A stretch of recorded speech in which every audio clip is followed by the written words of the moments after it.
Good morning and Happy New Year, and welcome to the January 2026 special meeting of the Los Angeles County Sheriff Civilian Oversight Commission.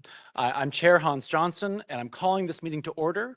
And we will start now with the land acknowledgement, a new addition to our agendas for this new year. Welcome, everyone, and I'm glad you're here with us today.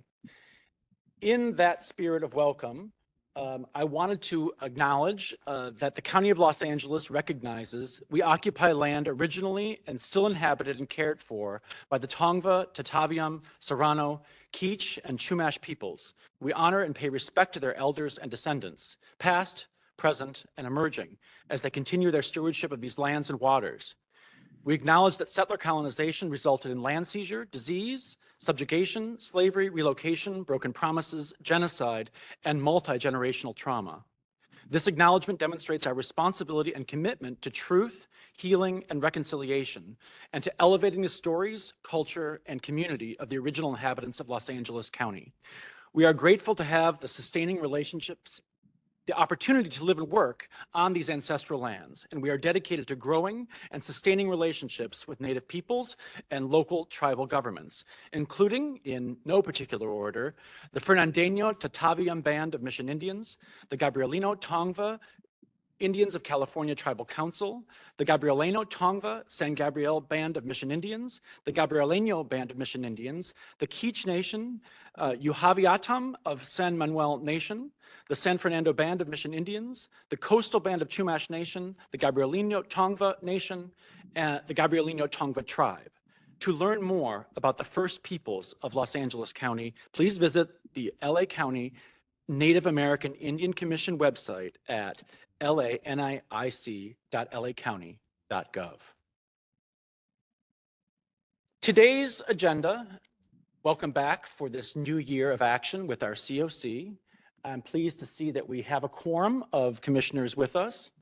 It is going to contain updates on the Sheriff's Department's activities, policy changes and implementation, and so some significant incidents, crime statistics, and an update on the many meet and confers now engulfing the Sheriff's Department. A presentation on the 2026 California legislative updates, some updates on the Commission's own strategic plan and ad hoc committees, some of that being carryover business from our December agenda. And we'll consider action items, including the adopting of NACOLS, that's the National Association for the Civilian Oversight of Law Enforcement, 13 principles, the need for independent outside counsel by the Commission, and formation of our ad hoc committees. We might also recess into closed session, although that's not expected, to receive confidential documents, then reconvene. While we encourage community members to share what they believe to be deputy misconduct, it's important to note this commission is currently unable to investigate complaints or review LASD's investigative files. We are, however, continuing to work on changing this with the enactment and effectivity as of January 1st of AB 847. I also want to now recognize the rules for public comment. Tracy Jordan will explain our rules and the interpretation in Spanish. Thank you, Chair Johnson. Before we proceed, I'd like to reiterate that we are providing real-time AI interpretation of this meeting that supports more than 50 languages. Here's how we can access Wordly. On our meeting agenda, you'll see a QR code and a URL. Scan the QR code or click the URL, then click on Attend. Once you have chosen your preferred language, translated captions will appear automatically. Virtual meeting attendees can listen to the translation in real time by unmuting the speaker icon. Attendees here in person will need to use their earbuds or headphones. To ensure a productive meeting for all, please follow the code of conduct that follows as follows. Speakers must cease speaking when their allotted time has ended. Public comment must be related to the agenda item and be within the Commission's jurisdiction. Public comment does not include the right to engage The speakers, staff, and commission members, please refrain from profane, personal, threatening, derogatory, demeaning, or abusive statements. Do not disrupt the orderly conduct of the meeting. A person engaging in conduct that disrupts the meeting is subject to being muted or removed from the meeting. Now I'll go over the guidelines for making public comment. Those wishing to speak in person, please turn in your public comment card here. Those attending this meeting remotely, please use the raise your hand feature on WebEx. If you're on the phone, please press *3. Each person called up to provide public comment will have up to 2 minutes to speak on an agenda item, subject to time constraints. Non-agenda public comment will be heard near the end of the meeting. Now I will play the announcement of the rules in Spanish.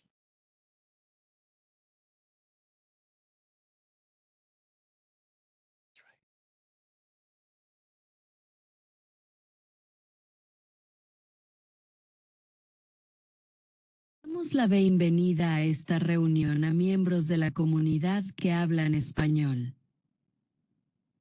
No tenemos un intérprete, pero sus comentarios serán traducidos al inglés para la comisión después de la reunión. Si quieres un intérprete en el futuro, puedes enviar una solicitud 48 horas antes de nuestras reuniones. Si desea hablar en persona, completa una tarjeta en la mesa que dice comentarios públicos. Si desea hablar por Webex, levante la mano. Si desea hablar por teléfono, presione *3. Simplemente diga la palabra español antes de comenzar y le diremos cómo proceder. Le daremos 2 minutos para sus comentarios públicos. Gracias. I will now turn it back over to Chair Johnson. Thank you, Tracy, and I'm Buenos pleased to be joined días. Le damos la bienvenida a esta reunión a miembros de la comunidad que hablan español. Can we call the roll for attendance purposes, please? Thank you. I will now call the roll. Co-Vice Chair Arthur Callaway. Commissioner Irma Cooper, absent.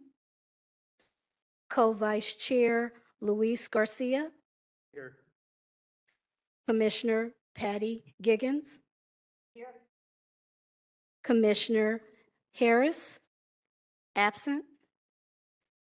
Commissioner Hicks. Present. Commissioner Newhouse. Here. Chair Johnson.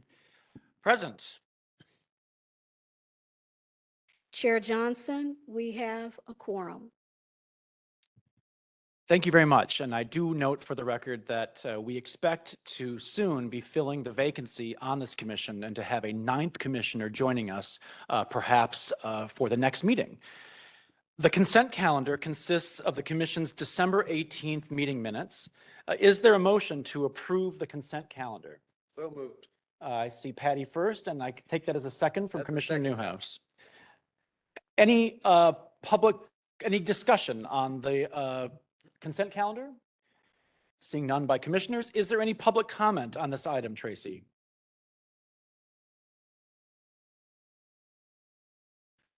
Okay, let's proceed. There's no public comment on I this hear item. you. Let's proceed with the vote on the motion. Can we have maybe by show of hands? Yes, by show of hands, approval of the motion? I see 6 hands. Motion is approved. Next, we will proceed to the family impact remarks. People who have lost loved ones due to fatal use of force by LASD or significant incidents. There's a procedure for public comments in the family impact remarks. Tracy, do we have any family impact remarks this morning? Chair Johnson, we did not receive any requests for family impact remarks. And I thank those who may have abstained from this for comments they might wish to make at other points on the agenda. With that, I want to recognize that with us here today for the January Commission meeting is our Sheriff, Robert Luna. We are gathered here in the week of Martin Luther King Jr.'s holiday after many festivities around our county. And we are also gathered and a significant milestone for the sheriff's own service here in Los Angeles County, the 3-year anniversary of the gun violence massacre in Monterey Park, one of the first crucibles that this sheriff faced in his tenure in January of 2023. I want to thank the sheriff for being with us and to turn it over to him. Good morning, Chair Johnson, and to all the commissioners and the members of our community. As I begin, I just want to wish all of you a happy new year and continuously thank you for your service to our community. I know that I don't know if any of you got a raise in your 2026 paychecks for doing this, but I think I know the answer to that. So I want to do a quick overview. There's a lot of information to cover, and it is a summary. Since our last meeting, a lot has been happening across our county, particularly with weather-related events and community recovery efforts that have required close coordination and real-time response from our department. In recent weeks, the region experienced significant rainstorms that raised concerns in several areas, particularly in the communities impacted by last year's wildfires, including Altadena and the Malibu Pacific Palisades burn areas. These burn scar zones are especially vulnerable to runoffs, mudslides, and infrastructure damage during heavy rain. Our deputies, working alongside with County Fire and Public Works and emergency management partners, remain prepared and responsive. Through early monitoring, coordinated communication, and rapid deployment of resources, we were able to reduce the risk and help protect residents during these significant weather events. And if you remember, right around Christmas, and then again, a repeat right around New Year's Eve, our area received record rainfall. Against that backdrop, I also joined residents and community leaders in both Malibu and Altadena to mark the 1-year anniversary since the devastating wildfires, honoring the total of 31 lives that were lost between the two incidences, who were impacted not only by lives lost, but residences and businesses that were lost. In addition, our department led a response and public safety preparations, including activation of resources and coordinated operations to ensure the safety at the Rose Parade and the Rose Bowl at the beginning of the year. And that includes the surrounding communities working hand in hand with the Pasadena Police Department and the California Highway Patrol. But as I do reflect on 2025, I do wish to reflect on some of the substantial progress the department has made in 2025 in public safety, accountability, operational improvements, employee wellness, and technology modernization, all while managing unprecedented operational demands such as a wildfire, natural disasters, and major public demonstrations with people exercising their First Amendment rights that occurred this year. So this is just a partial list. Regarding crime, the department's public safety initiatives achieved remarkable success. There was a significant decrease in Part 1 crimes, which include violent and property crimes. We had a 12.5% reduction from 2024 and a 14% reduction if you look back to 2023. The Homeless Outreach Services team, better known as our host team, which contacted more than 4,500 individuals experiencing homelessness, and they conducted 420 encampment operations connecting those in need with essential services and long-term support. In response to illegal street takeovers, some of our stations partnered with the Los Angeles Police Department and the California Highway Patrol to conduct coordinated enforcement operations. This collaboration effectively reduced those dangerous incidents and laid groundwork for the department's first training. A second here. The first led street takeover training curriculum scheduled to launch early this year. So we are seeing a decrease in some of these street takeovers, which a lot of our residences throughout the county in specific areas have really brought to our attention. It's been something very frustrating to deal with, not to mention that it's extremely dangerous. The other note, and I mentioned this at the end of the last meeting, is for the Los Angeles County Sheriff's Department, we had a reduction of deputy-involved shootings. We reduced them by 42% compared to the previous year. The contributing factors, I say there's 3 of them that I'm highlighting is, and I know before this commission, you guys were all engaged in assisting us in purchasing the Taser 10. That has really helped in a lot of situations. So I thank our board for supporting us in that venture. All of you, I know we had some robust conversations about that. That's one. We also developed a specialized training and crisis stabilization team. They're really hitting the ground this year running, where they're focused on ROAR training for members of our department, which is basically just additional de-escalation skills. So obviously, the more employees we train and continue to train, the better we will become. And then we've talked about this before, and I know we'll probably talk about meet and confer later on, but please remember that through the meet and confer process, we do have our new use of force policy that has been implemented, employees trained on it, and that also contributed, I believe, to the reduction of both deputy-involved shootings and uses of force. In regards to hiring, this issue comes up a lot for us. The department collaborated closely with the Board of Supervisors and received strong support to fund 8 academy classes. We graduated 401 deputies in 2025, with an average class size increasing 29% over the previous year. And this is, and I emphasize this, without lowering any standards.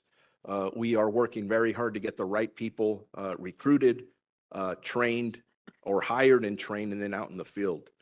Since the department hired a marketing firm to bolster targeted recruitment efforts, we have seen an average number of applicants per week increase from 190 to 300, which is an over 50% increase. To date, over 18,000 applications have been processed. Switching over to custody operations, deputies at the Men's Central Jail and Twin Towers Correctional Facility and the Inmate Reception Center and the Century Regional Detention Facility Center began using custody body-worn cameras, with more than 1,000 personnel trained and 70 to 100 additional deputies trained weekly. Department at the Pitches Detention Center is anticipated to make or move to body-worn cameras in early 2026. A lot of that has to do with infrastructure challenges, so we're continuously working on those challenges. Use of force incidents in custody decreased by 20% in 2025, leading to an over 40% reduction over the last 4 years. I do attribute this, and when I met with the Rosas monitors recently, they were really excited about the progress. And when I talk about progress, there's still a lot of work to be done. I'm not saying we've achieved everything we need to, but I give a lot of credit to our folks who have been very creative. And I just want to point out that back in August of 23, we developed a custody force investigation team. And the reason the monitors are excited about that is because they're able to really put their finger on the pulse of when uses of force occur in custody and really give immediate feedback to the deputies involved, which is reducing the uses of force. So when I'm talking about these double-digit decreases, that has a lot to do with it. Body-worn cameras will significantly, I believe, have an impact on that, a positive impact on that as well. I also want to note that the department maintained 10 months of sustained compliance with the Rutherford settlement by significantly improving our inmate reception throughput, a series of corrective actions to shorten wait times and speed up medical and mental health screening for individuals arriving at the LA County jails.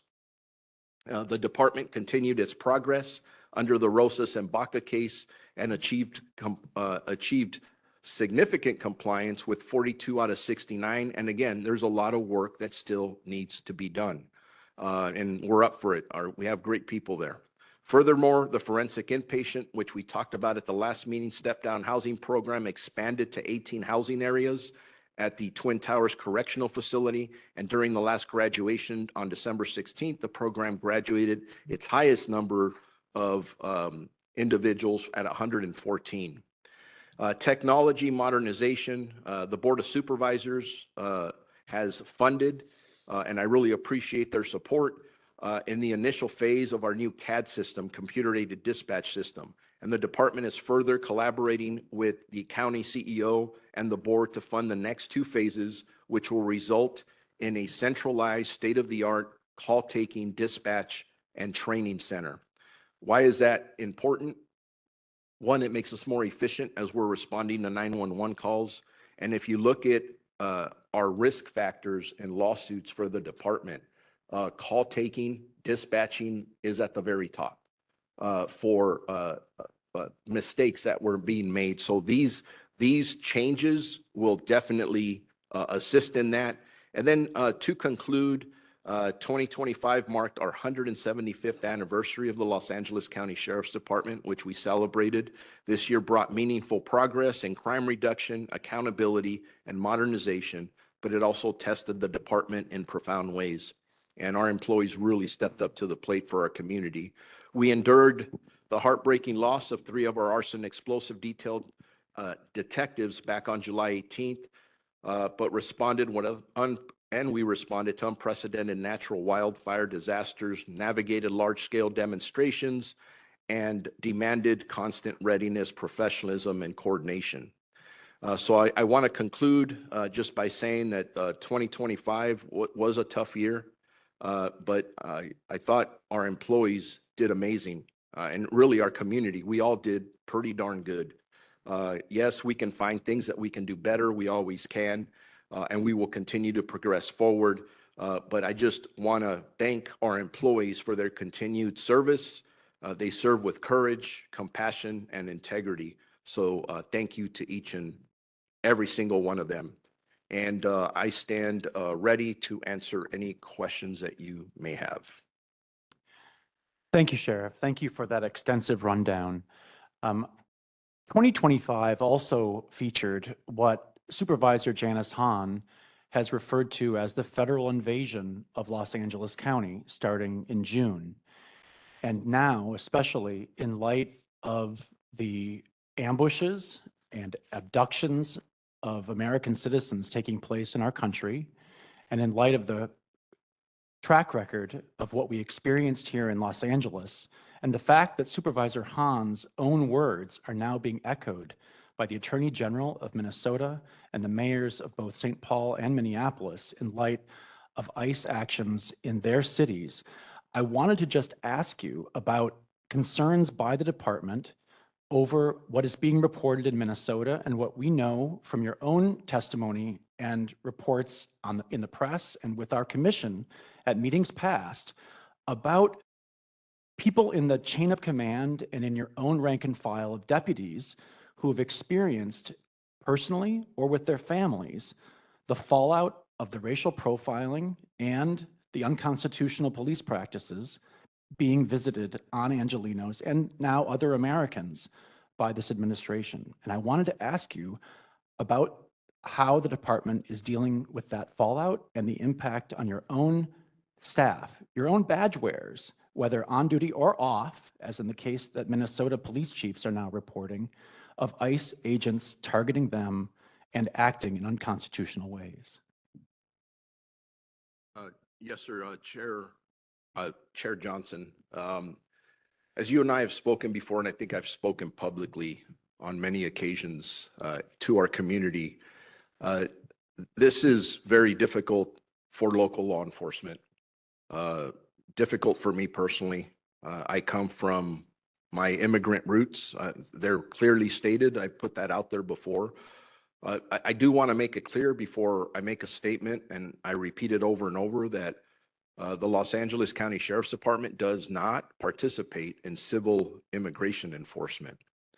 But it is troubling when you get the news of some of the things going on, specifically here in our county and across the nation. You did bring it up. There was a press conference by multiple police chiefs and sheriffs in the state of Minnesota, and they were talking to the fact that several officers had been stopped, questioned, detained at gunpoint, things of that nature. Again, stories are well documented. It does concern me. It concerns me greatly. When I've talked to the leadership of Homeland Security and ICE, the FBI, and other federal agencies that we work with, not in immigration enforcement, but to do other work that we do together, we make it very clear that we're very concerned about the activity that's occurring. I'm very concerned about, as I think everybody knows, our department is very diverse. We have a lot of folks of color. Well over 50% of our department are people of color, whether they're Latino, African American, of Asian descent. A lot of the people that you folks see are being targeted, and most of them are armed when they're off duty. I fear for an encounter like the ones you're seeing that occur. That's from the law enforcement side. I mean, I could go on and on about our community and the way you describe the fear and anxiety. I feel it. I believe our calls for service are down because of it. I am consistently trying to communicate with our community that please trust us. If there's a crime that you've either witnessed or you're a victim of a crime, you got to call us. We've got to be engaged, because then the other side wins, and no one wins when that occurs. So that is very, very important. But I do want to say one other thing, and it's difficult to explain when I talk about the fact that we at times get put in the middle of this argument. Yesterday, Border Patrol was involved in a no-hit shooting in the Willowbrook area. It was on the news. And I remember when we were notified, for us, I mean, we end up responding to those kind of incidences. And what our department did was take up perimeter spots around what had happened.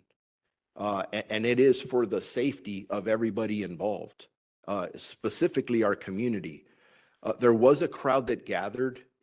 It wasn't extremely large. May have been a little hostile towards the federal agents, but that's to be expected based on what we've been seeing, not towards our deputies. And some people may argue, well, why were the deputies out there with them?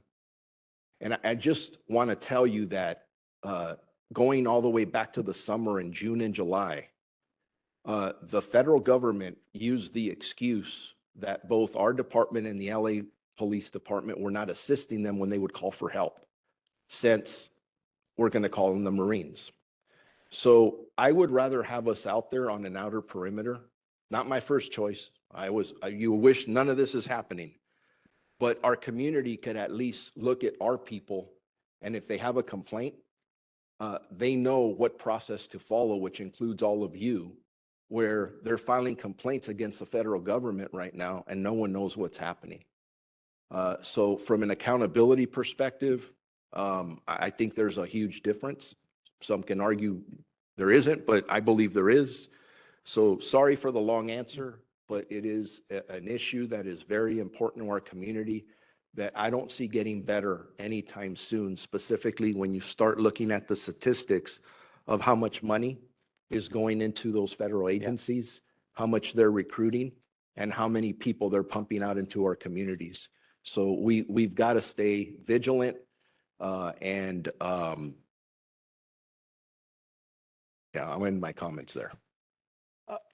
Thank you, Sheriff. I also just want to address something that's on our agenda today, which is item number 8B. Under item 8B, point number 1 is a letter that this commission sent to the sheriff on the 5th of January attaching subpoenas and requesting compliance with those subpoenas for records in 3 specific cases that this commission filed last March. And I wanted to ask the sheriff if a custodian of records who's knowledgeable and authorized to speak, perhaps yourself on behalf of the department, can answer whether those subpoenaed items are being supplied today at this meeting. And if not, why? If I understand your question correctly, if we're going back to the issue of AB 847, the subpoenas or the information you asked for fall under the new legislation which passed, and county council that represents the county, the department came here and spoke, and we are in a holding pattern until somebody tells us that I'm not breaking the law by giving those documents to this commission. And as I've stated well over and over, that since I've taken office, I follow the law, I follow what's ethical and moral, and I have a document here by the head lead counsel that basically says that the COC has a legal obligation to meet and confer with the relevant unions regarding the impacts and effects of the implementation of AB 847. So if I think that answers your question. We are under legal counsel, and that's what we're following for now. Once the meet and confer gets done, I see that once there's an agreement on how it's going to be done, that those will be given over to you guys. That's what I foresee in the future, but we have to follow the legal process. Thank you. I understand your answer. I don't agree with it. I don't believe our commission agrees with it, but I do want to note for the record that the sheriff is not citing confidentiality as a basis for withholding compliance with the subpoenas. The sheriff is invoking and has explained that an interpretation of state labor law involving the meet and confer statute is being invoked as a barrier to compliance with state law and the fulfillment of subpoenas issued by this commission in March of 2025, jointly under state law and under Measure R authority for this commission. I want to note that for the record, and I want to note the concern about that statement and the withholding of compliance with these subpoenas by the department. With that, I want to ask if there are any other comments by commissioners before we turn it over to public comment on the sheriff's remarks.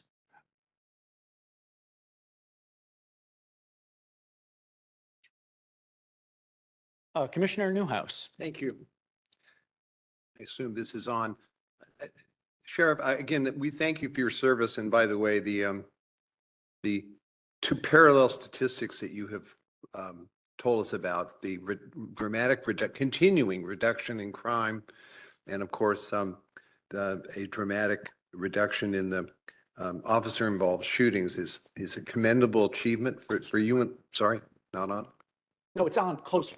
Okay, so we congratulate you on that. I do want to say for the record that the commission very much disagrees with the department's position. There is, in our view, there is no legal impediment to the sheriff's department from responding in a responsible manner to the outstanding subpoenas. One of the things, ironically, that we're going to be asking the commission to adopt today are principles by NACOL, and the third one of which, of course, is that in order to do our job with effective civilian oversight, we as a commission, as an oversight commission, need to have unfettered access to relevant records. State law has been amended per AB 847 to provide for that, to eliminate what had formerly been an understandable objection by the department to producing the records. In our view, there is no impediment, legal impediment at this time. And you reference a requirement to meet and confer, and let me just say for the record that the commission is very much opposed to that view. We have been advised by county counsel, and I won't go into the legal advice, that they have a concern about that, but our position is there is nothing to meet and confer with anyone about the implementation or the execution of state law. The legislature has spoken clearly to affirm our ability to do our job by stripping away any existing inhibition or restriction on behalf of the department. So it does sound like there is a conflict. If the department is getting advice from the county council that's going one direction, that is continuing to inhibit and interfere with our ability to do our job, then that's something that I think per the agenda that the chairman is going to address later. And I say that completely knowing that you're only doing what you're told and what you believe to be the law. So I'm not criticizing either the sheriff or the department at this point, except that I just want to make it clear that we disagree and we intend to pursue, as is our mandate, the ability to obtain those records in a efficient and, I might add, expeditious manner. And were we to engage in a protracted series of meet and confers per the labor code, it could be years, and I emphasize years, before we could continue to do our job. So for that reason, we do have a problem with that. Thank you. Any other commissioner? With that, is there public comment on this item, Tracy? Yes, we do have public comment. We will start with public comment in person. The first public comment is for Emmett Brock. Emmett, if you could please take the mic. After Emmett, if we could have Deanna Brock, please stand in line.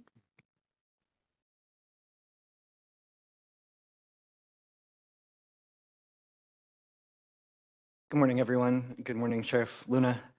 I wanted to talk about the statistics. First of all, I'm one of the cases that is being subpoenaed that you have not given to the Commission Oversight. I was assaulted by former LASD Deputy Joseph Benza III in February of 2023. I was falsely accused of multiple charges. I was charged with 3 felonies over flipping somebody off while I was driving. You guys had a use of force investigation where he was cleared of all wrongdoing. However, the FBI disagreed. They charged him with a felony. He took a guilty plea for felony of deprivation of my First Amendment rights under color of law. So I just don't have a lot of faith that when you're talking about, double-digit decreases in use of force, you guys are investigating yourselves, and I saw firsthand how that went for me in my case. So the FBI stepped up, they charged him with a felony, and he'll be being sentenced next month, which I'm really happy about, and because that doesn't happen very often for victims of police violence. So I do want to also acknowledge that if I wasn't a white person and if I was a black or brown body, I might not be standing here today. I might have been killed. I might have been killed anyway. So I just wanted to bring that up, that it is important that you provide these documents because it matters to the real people that you're supposed to be protecting and serving. I don't have a lot of faith in your organization because of this. And I will add to that the other deputies that helped clear him with his use of force have also been relieved of duty. I believe 8 deputies from the Norwalk station have been relieved of duty in connection with this case. I hope you take it seriously. You were given a letter by my attorney that you never responded to. You've never acknowledged me or my case publicly. So thank you for taking the time to listen to this since you kind of have to. And I appreciate the time you're giving me up here today. Thank you. Thank you. Next, we have Deanna Brock. If we can have Vanessa Perez stand in line, please. Hi, obviously, Deanna Brock, mother of Emmett Brock. When you say that you act ethically and morally, I question that. AB 847 passed, and they're still not getting the subpoenas they've been asking for. Like my son said, there were so many people involved with this use of excessive force and cover-up. As he said, former Deputy Benza is now being charged federally with the FBI. And so disturbing to me that out of the Norwalk station, it's not just about excessive force that needs to be addressed with the department. There is also dishonesty and cover up with the department. What are we doing about that? What are we talking to our officers about that they need to be honest when these things go on? Deputy Benza assaulted my son. It was all over the news. My son was outed as a transgender man. And if you Google his name, that's what comes up, which is a horrific thing. I don't think there's enough training and respect for the LGBTQ community. In regards to the cover-up, Captain Christopher L. Johnson, Sergeant Thomas Spinks, Sergeant Raymond Munoz, Sergeant Jeremy Fletcher, Commander Alan Castellano, and Cecilia Hernandez were all involved in this cover-up. What are you doing about these lies? They go around saying whatever they want, and my son was charged for 3 felonies with a bail amount of $100,000. We're just a regular family. For him to have a bail of $100,000, we were just beside ourselves. The 3 felonies were resisting arrest, assaulting an officer, and mayhem. And mayhem is a Thank you. felony. Our next public comment, Vanessa Perez. And if we can have T. Carter stand in line next, please. A couple of weeks ago, my son told me that the water was leaking from the ceiling directly onto his bunk and that his sink was leaking as well. As a mother, I did what families are instructed to do in these situations, and I contacted the OIG, one of the few resources families and incarcerated people are told they can do safely. Around that same time, another inmate received a visit from the ACLU regarding a rat infestation. Rats are coming in from their toilets. Rat hair has been found in their water, and they're drinking this water. Rat feces are present in their living spaces where they breathe and every single day. No human should be forced to live like this. After the ACLU left, Deputy Young Dow entered the dorm and stated that he was tired of my son and the 2 other inmates because they keep calling the OIG and the ACLU. He threatened them, saying that he would declassify them and move them if they continue to report these conditions. That is retaliation, plain and simple. Shortly after this, the men stopped receiving their books. I know this firsthand because I order books for my son every month. Some orders are returned with no explanation, and others are marked delivered but never received. These are men confined to their cells 24 hours a day. Denying them reading material is not a small inconvenience. It is another form of punishment and psychological harm. This is retaliation against people who have no power. Deputies have been deliberately sending them to the vending machines last after everything has been taken. This is especially disturbing because food is not a privilege. It is a basic necessity. Using it as a weapon is cruel. All this is happening because 3 men dared to speak up. They are not asking for special treatment. They are asking for basic human dignity, maybe an exterminator, some rat traps, and clean water, and to remain classified and in the same housing without punishment for reporting these unsafe conditions in your jail. Let me be absolutely clear to every deputy on the floor and to all of you. You are all now aware, and this is retaliation. If it continues, you are all responsible. The accountability begins here. Let this show, while Luna has been making progress, Thank there are you. still some bad apples that he needs to take care of. Thank you. Thank you so much. Our next public comment is online. We'll go to Anthony Arenas. Anthony, you have been unmuted. Mr. Carter, Mr. Carter. We'll go back.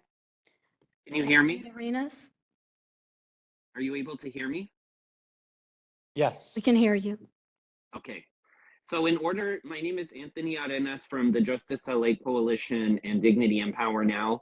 And I appreciate the commission's pushback on the excuses as to why the sheriff's department is not following the subpoena following AB 847.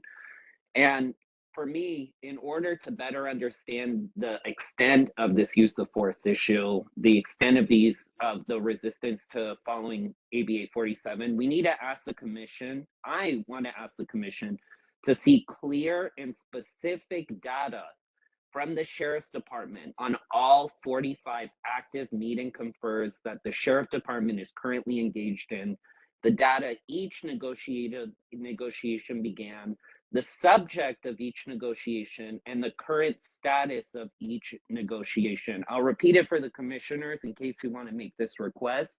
I'm asking the commission to see clear and specific data, not to keep pushing, but just give us the data on all 45 active meet and confers that they are currently engaged in. Give us clear and specific data on each negotiation, and give us clear and specific data on the current status of each negotiation. Only those three things. I'm asking for clear data, specific data from the sheriff's department, and this does not push them to go any faster than they're willing to go, even though I'm very much disappointed and disgusted by that them dragging their feet on such a serious issue. You have families here asking for justice, demanding justice. So I just ask for those three things: clear and specific data on all 45 meeting confers, the negotiations, and the subject of each negotiation. Those three things. Thank you. Thank you. Our next online public comment is from Eric. Eric, you have been unmuted. Tracy, before we go there, can we accept the public comment from Mr. Carter here in person? Please, Mr. Carter, we apologize for that snub, and please proceed.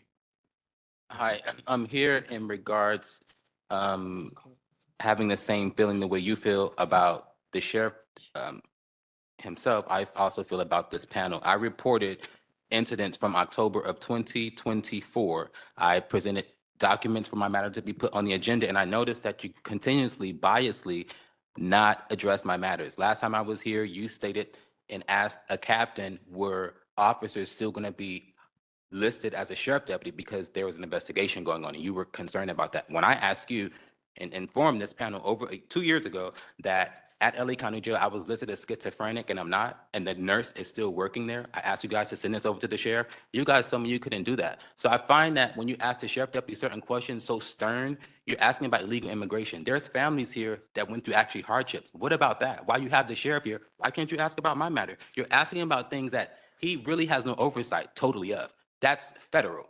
My matter is county. Why aren't you asking him things about my matter? Agenda number 8, you're asking him on. You didn't subpoena my matter. I've been asking for 2 years. The nurse is still working at LA County Jail who listed me as schizophrenic. Then 2 days later, I'm told I'm not schizophrenic. There's nothing wrong with me. The nurse is still working there and still have been working there for the last 2 years. You wear this flag. You know you represent the transgender. You represent illegal immigration. What about Black Americans? When I asked you to address my matter, you told me, oh, we don't ask those questions. But you asked the captain, oh, so are those workers are still going to be on the force because we're going to do an investigation? When I ask, can you ask, is the nurse still working? Oh, we don't ask questions like that. So I'm filing a claim against LA County. I heard you and how you told the sheriff you don't agree with him. I heard you and I don't agree with you. You're acting in the same manner that you're saying that the sheriff is acting. You're telling him he can do things. You're not doing things that you could do under your jurisdiction. 2 years and the nurse is still working at LA County Jail and I keep coming up here. It's disingenuous to family members. You can be asking him things about force. You're talking about illegal immigration. He doesn't represent the federal clauses and laws. There's other things you could be asking pertaining to people here. Thank you. Our next public comment is from Eric. Eric, you have been unmuted. Good morning. Can you hear me okay? Yes, we can hear you. All right. Good morning. Thank you. My name is Eric Strong. You know, I ran in the last election, and after coming in third, I actually endorsed and supported Robert Luna because of the things that he promised. One of them that he promised was transparency, and transparency is something that he has not given to the people, to this commission. I agree with you 100% as the former unit commander of Advocacy Bureau. I had 5 county council attorneys that worked under that bureau. And anybody knows that if you ask 5 attorneys for an opinion, you will get 7 answers. The reality of it is that Robert Luna is acting as a shield for the union. All he needs to do is be transparent. All he needs to do is give up the documents according to legislation, according to the law. But the reality of it is he doesn't want to. He wants to act as a shield for the union. This is something that the union should be fighting, not the sheriff. But he wants to gain their support. He wants their favor. So he's acting on their behalf. Why is he using county council when if he talks about following the law, then just simply following the law? And the last thing, or the other thing that I will say, is Robert Luna gave us a 5 to 6 to 7 minute answer about ICE, but he never took a stand. He never actually said anything. I will tell you, ICE is behaving as cowards. They're unconstitutional. They're kidnapping people. They're causing harm to our community. And the sheriff of the largest sheriff's department in the country is not taking a stand. Maybe it's because he was a conservative and he changed his party last time in order to get the Democratic support. I don't know. But the reality of it is, he needs to take a stand. And I know in-house within the department, the orders and the directions that have been given are to stay out of it. If ICE shows up, just stay out of it. That's not taking a stand. That's sitting on your hands and allowing this unconstitutional behavior. We are seeing Thank military you. personnel. Our next public comment is from Cindy Nunez. Cindy, you have been unmuted.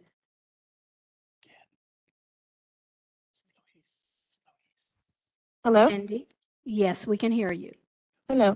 Yes, I'm very disturbed by your report, Sheriff Luna, praising your staff performance while your department continues to debate the implementation of AB 847. AB 847 is not a proposal or a suggestion. It is a law now. Discontinued meet and confirm discussions over whether to comply, to not. It's literally inappropriate and very dangerous, especially for grieving families who are depending on this law.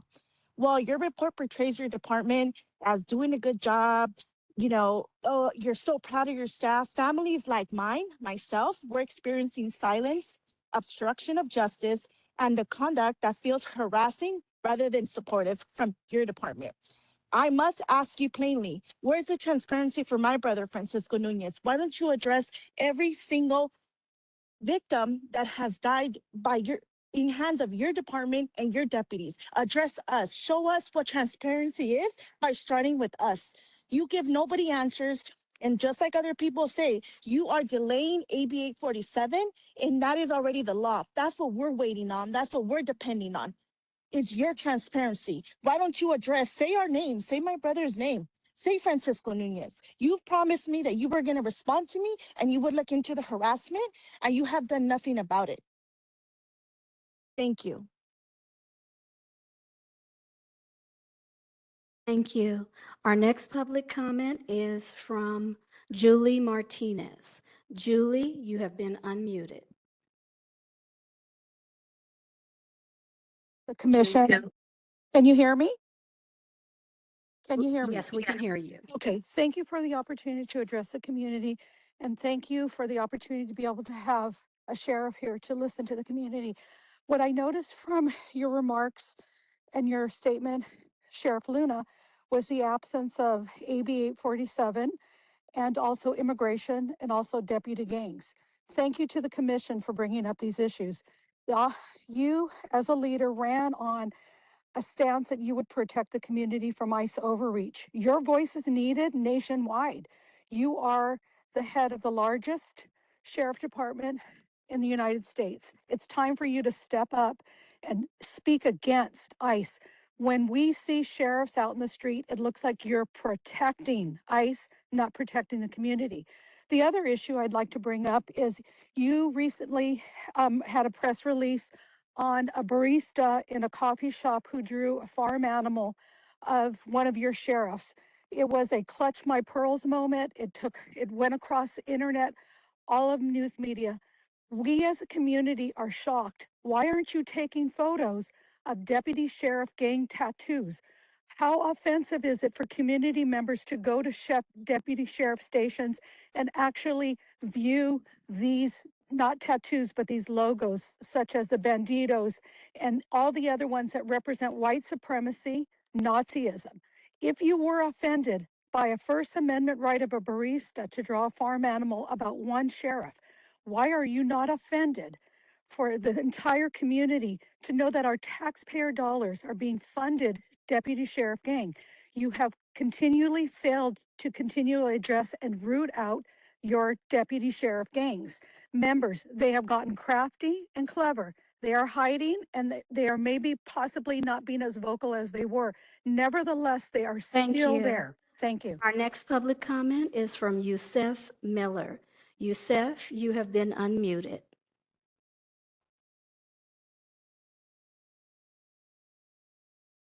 Justice Coalition Saving Lives in Custody, California.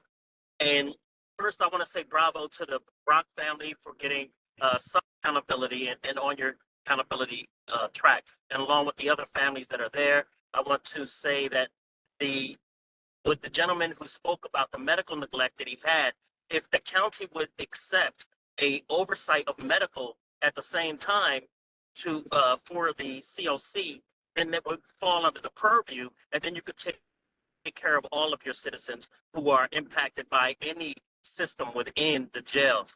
I want to say Happy New Year to everyone and Happy Martin Luther King Jr. birthday week. And to that end, one of the three things that Dr. Martin Luther King spoke about was militarism in his Poor People's Campaign. He talked about racism, poverty, and militarism. And I want us to think about that when we think about law enforcement. Law enforcement is a civil military, and it has been ramped up by federal overreach. And this is a very important topic that we're talking about. And this federal overreach should be looked at as a militarization of our communities, which is obvious all over the nation. 847 was put in place for a purpose, voted by the state, and passed into law. And this unfortunate red tape that we're using to stop the transparency and slow the transparency until a workaround can be designed is really it's very disappointing and disheartening. So I stand with the board and the community in our disgust at the time it's taking to get that transparency. And again, happy Martin Luther King week. Yeah. We have two final public comments in person. Our first is Jacqueline Venters. If you can please take the mic, and Isaac Ashbury, if you can please join the line.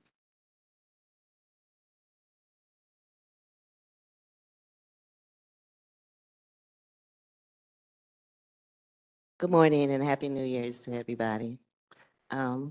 I took a little break because, most of you guys are familiar with the situation I was dealing with. My son incarcerated at the bench, shot 5 times. Sheriff Luna, I'm glad you're here, and I'm going to make sure that you get this documentation that everybody has been receiving since April 4th, 2011 in regards to one of your deputies. I don't know if he's still active, but Deputy Gonzalo Azusa, this has been a cover-up for years, and I have an update. When my son came home, you guys was here, but as soon as they found out the deputy that was investigating this deputy from the Deputy District Attorney's Office, they removed her. This has been an ongoing process to cover up this deputy's actions, and we're gonna have to stop this. I'm very upset, and I have documentation here showing that the investigation from the District Attorney's Office shows his behaviors was unjustified. And I don't know why we keep allowing these things to happen. Now we have some other people, ICE agents out here doing the same thing, and they're being allowed to murder people with no accountability. We have to start holding these guys accountable because everybody's lives matter. I'm standing here today not as a parent, but as an advocate for justice. A lifetime member of NAVJA, National Association of Blacks in Criminal Justice.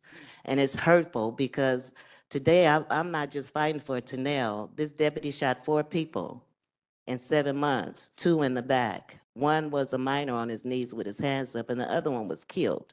There's no way that all of these agencies, all of these years have not did anything about it. I have paper trail. You guys remember I pulled in a whole wagon. Thank you. Our final in-person public comment is Isaac Ashbury. Isaac, please take the mic. Good morning. I'll be real quick. I've been coming to the COC commission for 12 years.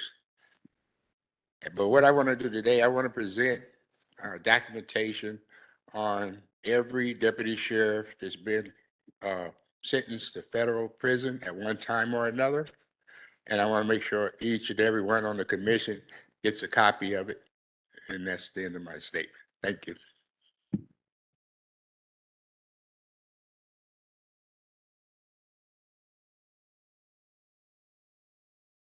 Thank you, Mr. Asbury. Does that conclude public comment? Seeing no additional public comments, we will proceed to the commission's reports. I want to thank the Brock family in particular for bearing witness here today and for your presence and for your declaration of factual innocence that you were forced to go before a judge to achieve.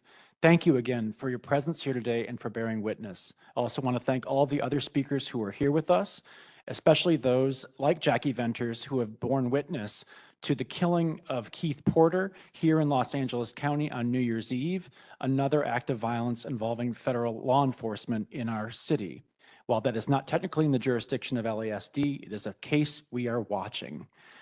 With that, I want to recognize our executive director and want to proceed with an executive director's report that includes a recent visit by this commission to the independent entity, the medical examiner's office. In Los Angeles County, as many of you know, we have an independent coroner medical examiner, unlike many other counties in California, where that coroner function is under the sheriff's department. With that, Executive Director Charmaine Mosley. Thank you, Chair Johnson, and good morning to members of the community, and Happy New Year. So make sure this is, oh, I mean to do that. Before I begin my regular update, I wanted to acknowledge the work of this commission and our staff, where we completed many milestones and accomplishments in 2025 in light of our numerous limitations. As we move forward to working on our strategic plan, our 3-year strategic plan, which you all will hear more of later on this morning. So I just wanted to mention that. And also, this is the 10th year anniversary of this commission. And we still have so much work to do ahead of us, right? I listened to the comments time and time again. I listened to Mr. Carter, who's all the way in the back. He's come to our meetings. This is my 2nd year here. And it still feels like we are, we are struggling to get access to confidential information. And let me just say unfeathered access. That's why we put the adoption of the 13 principles from NACOL onto this commission's website, actually onto this commission's agenda for today for them to adopt, because those 13 principles are actually what is needed for effective oversight. And practitioners of oversight knows this pretty well, right? So I just wanted to say that. So thank you again to each of our commissioners, staff, county partners, also LASD, and most importantly, you, members of our communities. So now I'm going to begin my regular update on commission access to county emails, training, staffing, and internal operations. This is the moment our commissioners have all been waiting for. So I'm pleased to report that as of today, 7 of our 8 commissioners have successfully gained access to their county emails. So that's a plus. This access also allows commissioners to access mandatory county trainings. I'm also pleased that I am no longer receiving those county notices when commissioners have trainings that are overdue. So I'm happy about that, but we still have a lot of work ahead of us, right? Thank you, commissioners, for your patience with the entire process. Currently, our staff sends emails to commissioners, personal and county emails, which can be time-consuming at times. So I would like us to try to move away from using commissioner personal emails and starting on February 1st, for us to use only commissioner county emails for communications. Also, I want to just remind commissioners to at least access the county emails weekly. I'll prefer daily, but at least weekly, so that you don't have to reset your password. I think there's like a 30-day or maybe 15-day time frame in there that if you don't access your county emails after a certain amount of time, you will have to reset it. So I just want to put that reminder out there. Meanwhile, I am still prioritizing laptops for our commissioners. The next item is commission update on trainings. As previously reported, numerous changes to the Brown Act went into effect January 1st. We will add space to our February-March meeting agenda for County Council staff to provide an update on changes to the Brown Act. In the meantime, I will also share some videos on the Brown Act in preparation for that meeting. There will also be a Commissioner Networking Summit on February 12th that's hosted by the Executive Office that will involve the Brown Act and also SB 707 updates.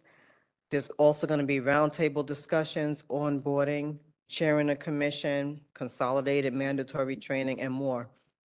And this summit is for commission chairs and vice chairs, and also myself, to better manage our meetings and also gain that important knowledge on the Brown Act, parliamentarian procedures, and more. I also shared a training video with commissioners and staff on the parliamentary procedures. It's a very brief, short 15-minute video that I borrowed from the City of San Diego's Commission on Police Practices. So hopefully commissioners had a chance to watch it. And next item I'm going to update on is community engagement activities.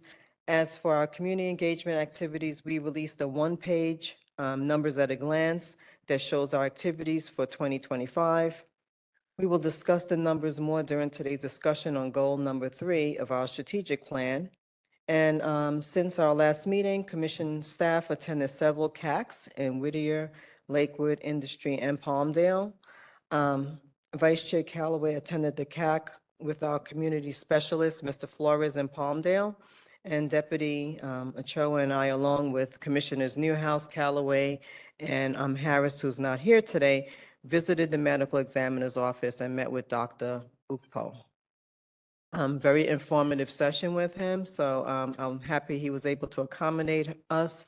We are also planning our 10th annual conference with the theme being the 10th year anniversary of this commission. And also we're planning a town hall regarding the license plate readers, and that was based on a motion from the Board of Supervisors. And lastly, for community outreach, we are putting together a series of Know Your Rights listening sessions, and the first one is beginning with immigration, especially what's happening nationwide. And my last item that I'm going to report on is commission staffing and internal operations. So for the entire 2025, we had a vacant senior staff analyst position that was on hold until a couple of months ago, when we were given the okay to move forward with recruiting and filling the vacant position. Without that position, we shifted the way we assist our ad hoc committees by using our existing staff, which is never ideal under any circumstance. I just wanted to note that this commission, we have 9 commissioners.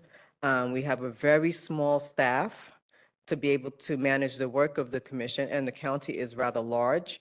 I also keep in mind that I had 9 commissioners that I was actually managing when I was in Albany, New York, leading that board. And Albany, New York, they had at the time 200 officers for 9 board members. So, just keeping it in mind that we have 9 commissioners here and on the East Coast, Albany, New York, 9 board members at the time. So without the senior staff analyst position, we are actually trying to shift and work towards moving this commission forward. And it is a lot of work for our small staff. We understand that the county is faced with curtailments and budget constraints, so our goal is to continue identifying ways to provide administrative support through collaborations with our county partners, other oversight entities within the county, and continuing to voice the administrative needs of this commission. Also moving forward, we have 2 lists that we are using to identify potential candidates to fill the senior staff analyst position, and we expect to move forward with invitations for interviews within the next 2 weeks. So that concludes my report, Chair Johnson. Thank you. Thank you very much. I'm going to postpone or push my remarks until we have an opportunity for people who have been eager to address this commission and our stakeholders and interested public, I believe, for the last 2 meetings. So I want to come back possibly to my report and ask first if we have someone here to represent the Inspector General and to ensure that we hear from the new interim Inspector General if someone is prepared to share remarks with us. Chair Johnson, I'm Mahdi Mohammed. I'm here. Yes. For the Inspector General's office. Excellent. Welcome. We're going to take your comments now if you'd like to provide a report. Sure. So I'm going to give a brief summary of the Inspector General office's the third quarter report on the. Can you use the mic a little closer to us? How about now? It sounds great. So, like I said, this quarterly report is going to outline the Office of Inspector General's oversight of the Sheriff's Department during the third quarter of last year. I'm going to point out just some notable sections in the report, but we encourage everyone to read the full report. One notable thing that stands out is during this third quarter, so July 1st to the end of September, there were no deputy-involved shootings which occurred in that quarter, which I find notable. The department, as Sheriff Luna stated, attributes this to the use of tasers, specifically the training and the newer tasers. But we just want to, the Inspector General's office just wants to caution, and we pointed out in the report that there's not enough data yet. And so we encourage the department to do a deeper dive into the year-long trends to kind of determine whether that could be what limited the amount of shootings versus some other factors. The DA's office issued decisions on 8 prior deputy-involved shooting cases. They declined to charge in 7 and determined 1 was a self-inflicted injury. Another section within the report covers the tasers usage of the department. So over 2,800 of these new Taser 10 devices are now employed. There were 242 taser uses during this quarter with an 88% effectiveness rate. But importantly, 82% of those taser uses involved unarmed individuals.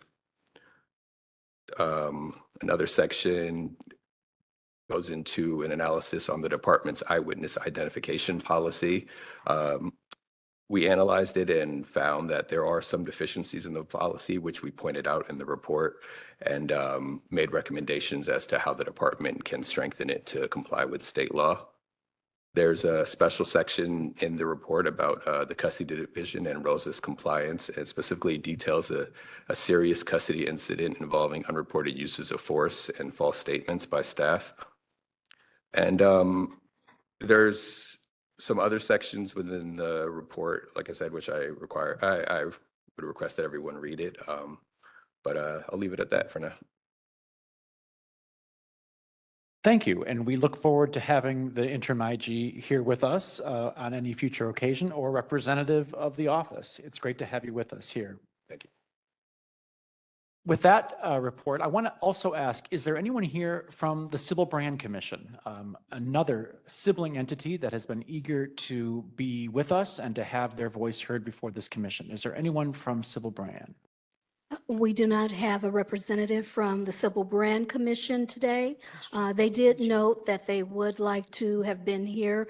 However, the Chair Broder did note that she was unable to make it. So she will try to make our next meeting. We do have public comment. However. Before we proceed, I want to just recognize we do have a question for the interim IG here from Charmaine Mosley. Yes, there was a recent report that was released by the OIG office. I believe it was the 7th report regarding SB 1421, the compliance, the county or LASD's compliance with the release of specific records on the SB 1421. Would you happen to have any update on that? So for the update on SB 1421 and specifically the establishment of the PORD division, Police Officer Records Division, I believe, Peace Officers Records Division, I believe it is, within County Council.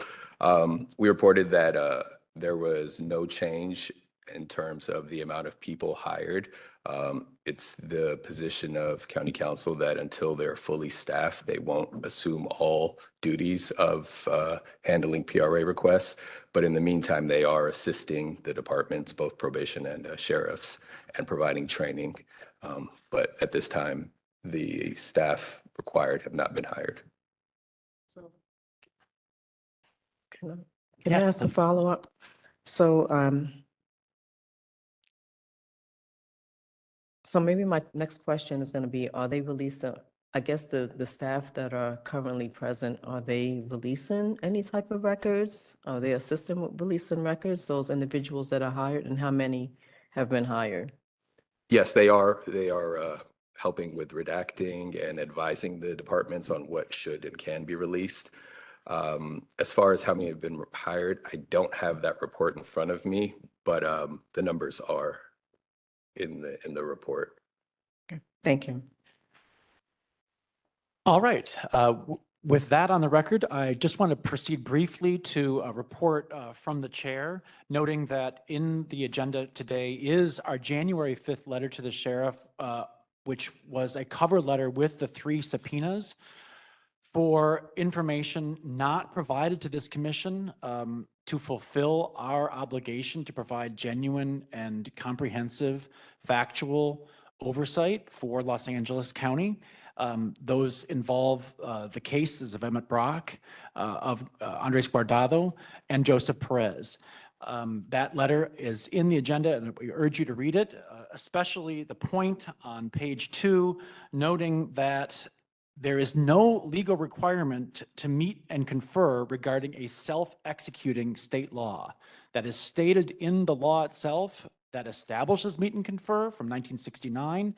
And we object to the invocation of meet and confer as some kind of veto or as some kind of authorization to delay and deny effectivity of state law, which can be changed by lawmakers or by us as voters ourselves through the referendum process, not by any demand letter and not by any correspondence with any public entity. We want to make sure that that message is heard loud and clear. It rings out from our January 5th letter, which was also a version of which provided to County Council, which was requesting any binding legal authority asserting their position. We still have not heard any binding legal authority regarding the obligation that meet and confer somehow trumps state law or the will of the people. Also want to note, just for the record, that today there is a hearing in Northern California at the appeals court level, which is likely to result in a ruling already released as a tentative ruling that undoes one of the few threadbare legal precedents often invoked by this county council regarding the obligation to meet and confer. That likely court ruling at the Court of Appeals level is one that we are watching closely, and we commend the work of other civilian oversight bodies in California, including in Sonoma County, for pushing to assert the rights established by their Board of Supervisors and recognized repeatedly by the state lawmakers of California in AB 1185 and now again in AB 847. I'd also just want to note the evidence that we share in the agenda today about reporting involving a lawsuit by multiple incarcerated people here in Los Angeles County involving jailer on inmate sexual abuse. Those of you who have been loyal attendees and have tuned in to this commission know that we asked some very pointed questions to a representative of the Sheriff's Department 2 months ago. And I want to thank the commissioners for homing in on some very misleading answers provided in the report to this commission and to the people of Los Angeles County by the Sheriff's Department, showing that there were no substantiated cases of jailer on inmate sexual abuse under the Prison Rape Elimination Act of 2003, a report that the sheriff himself has found dubious and has followed up on, producing some serious concern within the department, and I think some serious monitoring of what looks like misleading information, if not possibly falsified information, about jailer on inmate sexual abuse, especially at CRDF, the Linwood facility for women in Los Angeles County. The reporting in the LA Times and other outlets about this lawsuit is hair-raising. It is also horrifying. But I want to thank the people who have participated in oversight and your feedback, including members of this commission, because the hard questions put on the record over that misleading information has in part led to the reporting and the evidence that's now on the record about jailer on inmate sexual abuse and some rather disgusting reporting and evidence from CRDF about deputies and other wrongdoing, viewing inmates while taking showers, the use of scalding water to force women inmates to maneuver and to act like a game of Twister for the gratification possibly of those viewing them through a secret viewing apparatus in the shower facilities. This is the kind of abuse that we have acted on in the past in the most horrifying episodes of our Los Angeles County jail system and of wrongdoing in the jails. And unfortunately, we are having to see it repeated again. And unfortunately, people are having to resort to lawsuits in order to try to rectify this. As a member of this commission stated, the sheriff's department could simply fix these conditions. It shouldn't force ongoing debate, presentation, debate, harsh questioning, and lawsuits in order to try to rectify something, including pushback on this commission, invoking, once again, possible meet and confer obligations, even to provide this commission reports about violations of PREA in our jails. And just for the record, we do not usually respond to public comment, but I want to note for the record that last week, our commission did exactly what one of the recent commenters asked, following up with the Sheriff's Department for dates, details, and duration of these 45 meet and confer procedures that are being used like red tape to block possibly the effectiveness of state law and compliance with it by this department. Finally, I do just want to note that our commission continues to engage in the process of updating our ordinance, strengthening our ordinance based on additional authority given to this commission by state law.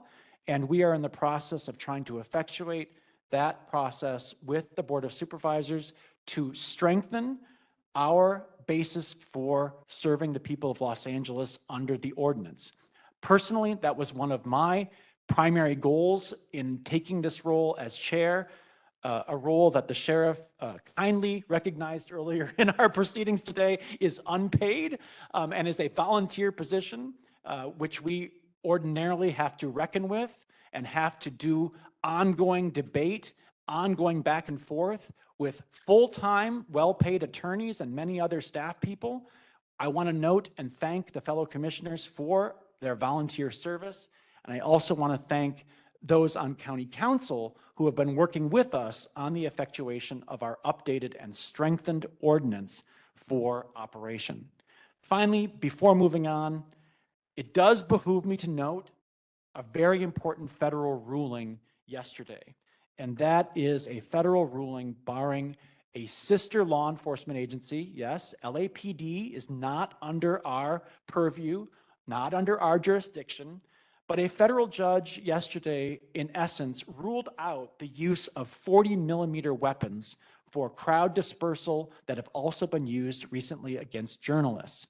And while previous policies stipulated that those 40mm weapons, likened to shooting a beverage canister at Angelenos peaceably gathered in protest in our communities, to the kind of canister that proved deadly back 56 years ago in the killing in East LA, that in essence led to the first payout by the Los Angeles Sheriff's Department for the killing of an Angeleno by the Sheriff's Department. We now have a federal ruling blocking the use of that 40mm canister firing weapon at peaceful protesters and the press here in Los Angeles County. I hope that the Sheriff's Department, if this neon green handled weapon widely used in law enforcement here in Los Angeles County and in other places, has been pushed aside by a policy change that immediately followed this federal court ruling yesterday, that LA Sheriff's Department also will comply with that same order. With that, I want to ask, are there any comments or additions on the chair's report? Hearing none, I want to proceed with the next item on our agenda, which is item number 10. That is unfinished business. Chair, we have public comment. Okay, sorry about that. Is there public comment on the two reports of the executive director or the chair? Yes, we have in-person public comment. We'll start with T. Carter, if you can take the mic. After T. Carter, we have Ron Dowell, if you can stand in line, please.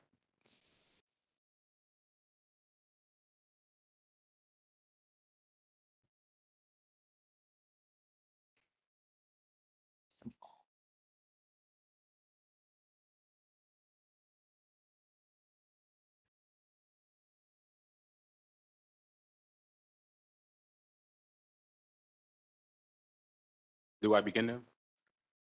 Oh. So it also behooves me to Director Johnson that I have not heard any binding legal authority as you cite all of these cases, and also forget to cite my case. It's interesting that there's no legal binding authority as to why you have not addressed, or why the OIG has not put in their report, or through the director's, Ms. Moses' report about my matter from 2024 when I was labeled as schizophrenic and I'm not. So the fact that the director cites all these cases when I'm actually assisting citizens in the way he feels other people should comply is bias. So again, I will be filing a LA County claims form for bias, and everyone up here, the other panel members, they heard this person ask a sheriff captain whether or not people will still be on the force as they investigate a matter. But when I ask, can they ask if the nurse is still working or the doctor at the sheriff department, I was told he could not do those things. That's a form of bias. The same way the director feels certain groups of people should not be harassed due to their race, due to illegal immigration, Black Americans also have rights also. And certain things are being overlooked by this panel. Everyone on the panel heard him ask the captain that question. No one stood up for me to say, hey, he did ask for that. You could have also asked, was the nurse still working? Everyone on the panel sat quiet. So since everyone wants to stay in complicit with this person, I'm going to be listing everyone that was a witness and did nothing. You guys are getting paid by the board of supervisors. And if one person does something bad, someone should speak up. The same way you want the sheriff, Luna, to do things, this agency has to do it and to show an example.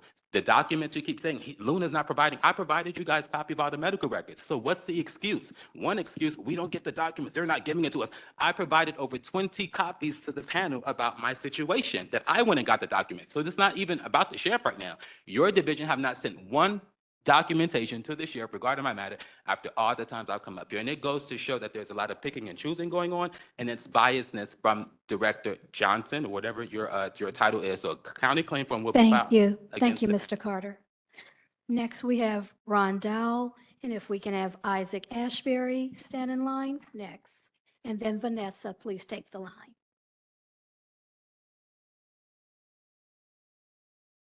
Good morning. There are ruminations in Compton about sheriff service value and accountability right now, as evidenced by its purging and strengthening of its public safety commission. We've recommended choosing and empowering qualified residents to work on Compton's commissions, which have been pretty inactive and non-functional for years, on behalf of the public, starting with the Public Safety Commission. To study and confer with the public about its needs and to make recommendations that reflect community needs. In our view, the stronger Public Safety Commission and activation of the Law Enforcement Review Board will provide oversight and give Compton access to records under AB 847. Since then, we will have our own commission oversight. And I need to also just thank Executive Director Mosley and President Hans for actually visiting and spending a day in Compton. We really appreciate that there was even one meeting. And I would suggest you come back because then we won't have as much problem with parking. I have no handicap access. This facility is inaccessible. There's no code. How did you get in the gate? The seating is terrible. There's no coffee. We get searched when we come in. That we only get 2 minutes to speak. And I'm suggesting when you come back to Compton to our community room, we will eliminate these problems. You don't have this problem with access, and plus you have access to the community that are not, that all of these things that act as deterrent to public comments. It looks more like an internal county staff meeting than it does a public meeting. Thank you. Thank you. Next, we'll have Isaac Ashbury and then Vanessa take the line.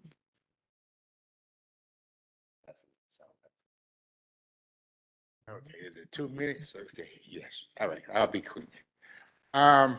Reporting from Compton, 2025, from the Sheriff's Department, we've had 0 shootings, 0 fatal shootings in the city of Compton. The Sheriff Department for 2025 killed 9 people throughout the county. Which 2024, we had in Compton, we had 1 shooting. 2023, we had 0 shootings. 2022, we had 1 shooting.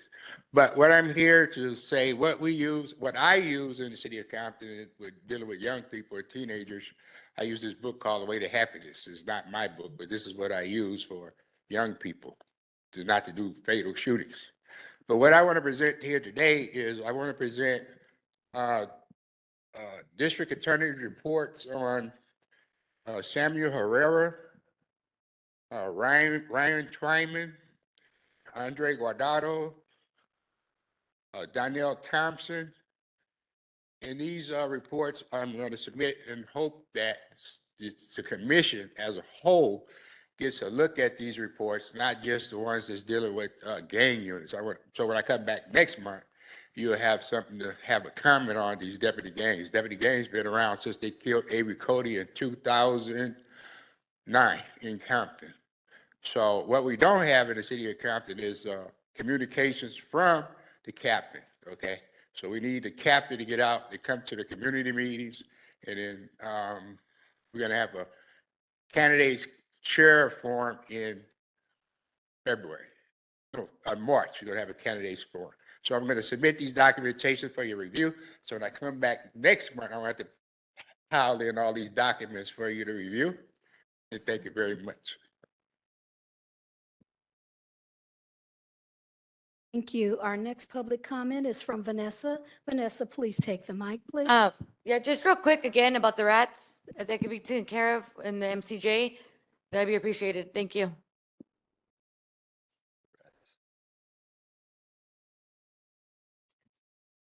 Thank you. We have no further public comments on this item. All right, proceeding then to the unfinished business. Now we'll move to the next item on the agenda.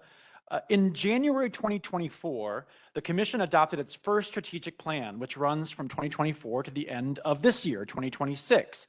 Our Deputy Executive Director, Bakila Ochoa, will provide an update in 2025 and our recent activities, and will proceed with discussing our priorities for 2026.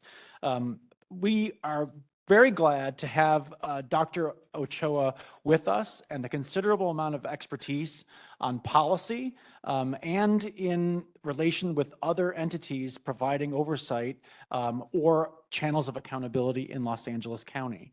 I also want to thank Dr. Ochoa in particular for the many areas of policy at the state level, at the local level, and the county level that he has been following with us in close concert with our executive director, and I'm very pleased that we can provide some time on this agenda to go over the strategic plan and some of what it has in store for us in 2026.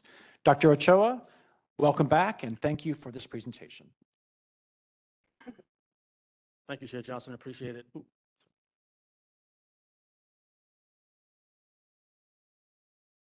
Good morning, Commissioners. So you should have received the bless you. You should have received the color-coded I guess, document containing the status of each goal, objective, in the 2024 through 2026 Commission strategic plan. It says as a highlight, high level, there are about 24 total objectives in that document. 8, so roughly a third, have been completed. 14, roughly 60%, are in progress, and 2, roughly 8%, have not yet completed. So what I'll do is I'll just go through again quickly, high level, what's been completed, in progress, in each goal, and then open up to questions, comments, conversation among the commissioners. So goal one, as a reminder, was to improve the professionalism of the Sheriff's Department and its interactions with, with the public, and to build public trust in the department. There were 11 objectives under this goal. 4 were completed, 6 are in progress, 1 not completed. So those that have been completed, 1, an update on the status of the department's compliance with PREA. As you recall, this commission adopted the PREA ad hocs reports on the department's compliance with PREA, and obviously that's still an ongoing issue of interest to this commission. So I guess it can be thought of as complete, but also ongoing for the commission. Also completed, Chair Mosley was able to advocate to allow commissioners to attend the meet and confirm meetings regarding Measure R. I believe you, Chair Johnson, you were in one of those meetings. I believe other commissioners were in that meeting as well. And so my understanding is that prior to that, commissioners were not, did not attend those meet and confirm meetings. Only the ED of the commission attended those meetings. So that's an important achievement. And then another completed objective was this body adopted a quality of life ad hoc report regarding recommendations to the department on suicide prevention and employee wellness among LASD personnel. And then also completed, this body in 2025 adopted the budget ad hocs recommendations regarding transparency and recommendations into the department's budget for 25-26. Currently in progress, as you well know, the department's updated policy on deputy clerks is still in meet and confer. The department maintains that it currently has a policy on deputy clerks, but this new policy that they're developing is still in meet and confer. As a reminder, the department finalized, implemented its deputy gangs policy, I believe in October of 2024. So this, obviously this body is still interested in monitoring the implementation of the deputy gangs policy and also monitoring the finalization of the meet and confer over the deputy clerks policy. Still in progress, this commission is still working on making recommendations to the LASD's complaints process. Last year, I presented before you all, and you all adopted the recommendation for the 65 to 35 deputy to custody assistant ratio to be removed from the MOU between the department and the county. To my knowledge, this body has not continued evaluating that, but this the commission might want to revisit that. As you know, the department continues to struggle with staffing, as the county continues to struggle with just cost generally. One of the reasons why this issue was recommended was such that the department could potentially hire more custody assistants to support the work going on in the jails in LA County at a cost savings to the county. So that was sort of one of the one of the, I guess, arguments in support of revisiting the 65 to 35 staffing ratio that's in the actual MOU between one of the unions and the County of Los Angeles. And then continuing in progress, the Tech Ad Hoc is continuing to monitor technologies related to transparency and accountability by the LASD. I believe you all are aware, the community is aware, that the Technology Ad Hoc has been looking into the department's use of drone technology. I believe it was Supervisor Solis late last year. The board adopted her motion on license plate readers, and so this commission continues to look at and evaluate the ways in which the department is using technologies in their services in LA County. I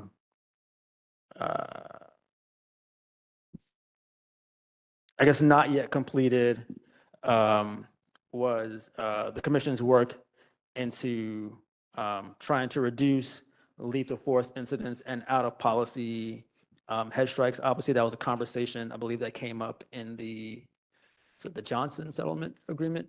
I forget which settlement agreement. So that's an ongoing issue. Obviously, the sheriff mentioned today about reductions in use of lethal force.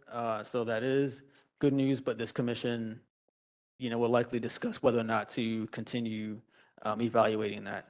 So that's it for goal number 1. I'll just go through all 4 goals and then you guys can ask questions after, yeah. So goal number 2, restructure, strengthen the COC, civilian oversight of the Sheriff's Department. There were no objectives completed, 4 in progress, 1 not completed. So in progress, revising 3.79 of the county code. This commission began the process of suggesting amendments to 3.79 back in 2024. Those amendments still have not been adopted, but we've recently met with county council as late as last Friday to try to push forward the commission's recommendations to its governing or amendments to its governing ordinance 3.79 of the county code. As we all discussed today, the commission is still trying to gain access to much needed confidential LASD records. It's likely to be an ongoing issue for this commission. And we're, as E.D. Mosley sort of raised a question this morning, this commission is still monitoring the department's compliance with SB 1421 and SB 16. Not yet completed. We're still working with the OIG in improved coordination between the COC and the OIG, so that's ongoing. Moving on to goal 3. The third goal under the plan was to build relationships with community members by hosting effective community engagement events, attending public meetings, and receiving community feedback. So we, the commission, completed 3 of those objectives, increasing the COC's community outreach beyond regular COC meetings, using media to increase visibility of the COC and its actions, as we see here today, more media present. So those are helpful and great things as we continue to share the work of the commission throughout LA County and receive feedback from you all on the work of the commission. Bakila, Yeah. for the final 2, could you just focus on those that have been completed? Yes. Given our time crunch. Yep. So goal 4, we have just one completed. So goal 4 was to focus on the sustainability of the commission by improving and or streamlining the commission's internal processes. And so ED Mosley was critical in identifying ongoing training opportunities for commissioners and staff, including new commissioner orientation and training. And so that was the one objective completed under goal 4, and that's it.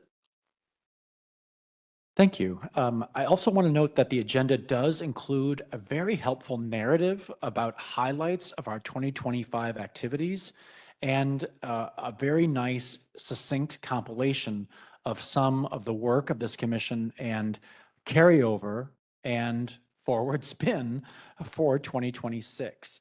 And I just want to ask either the Deputy Executive Director or the Executive Director if you have any additional comments before we take public comment about the 2026 priorities.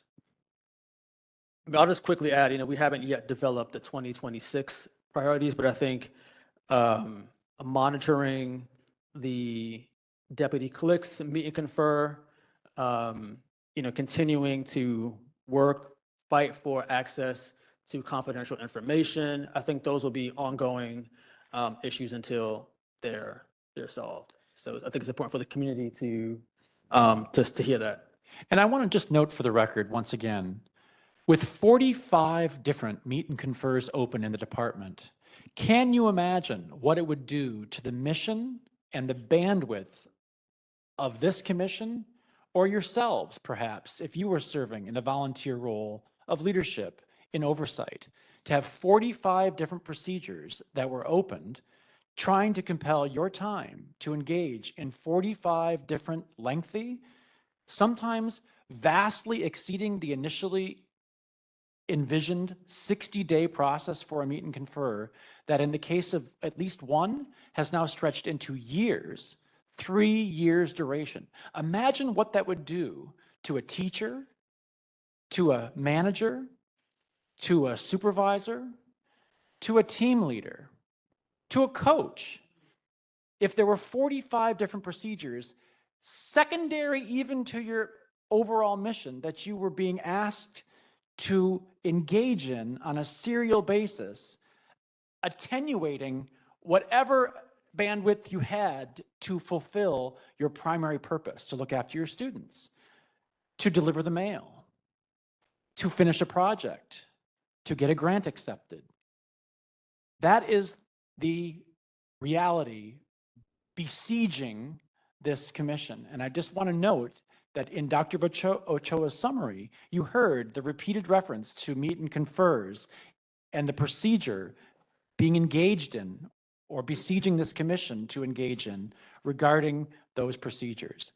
And I want to raise the question, does that sound like an honest approach to fulfilling labor law, or does it look like procedural or possibly sound like red tape being used to entangle oversight or honest public volunteer bodies?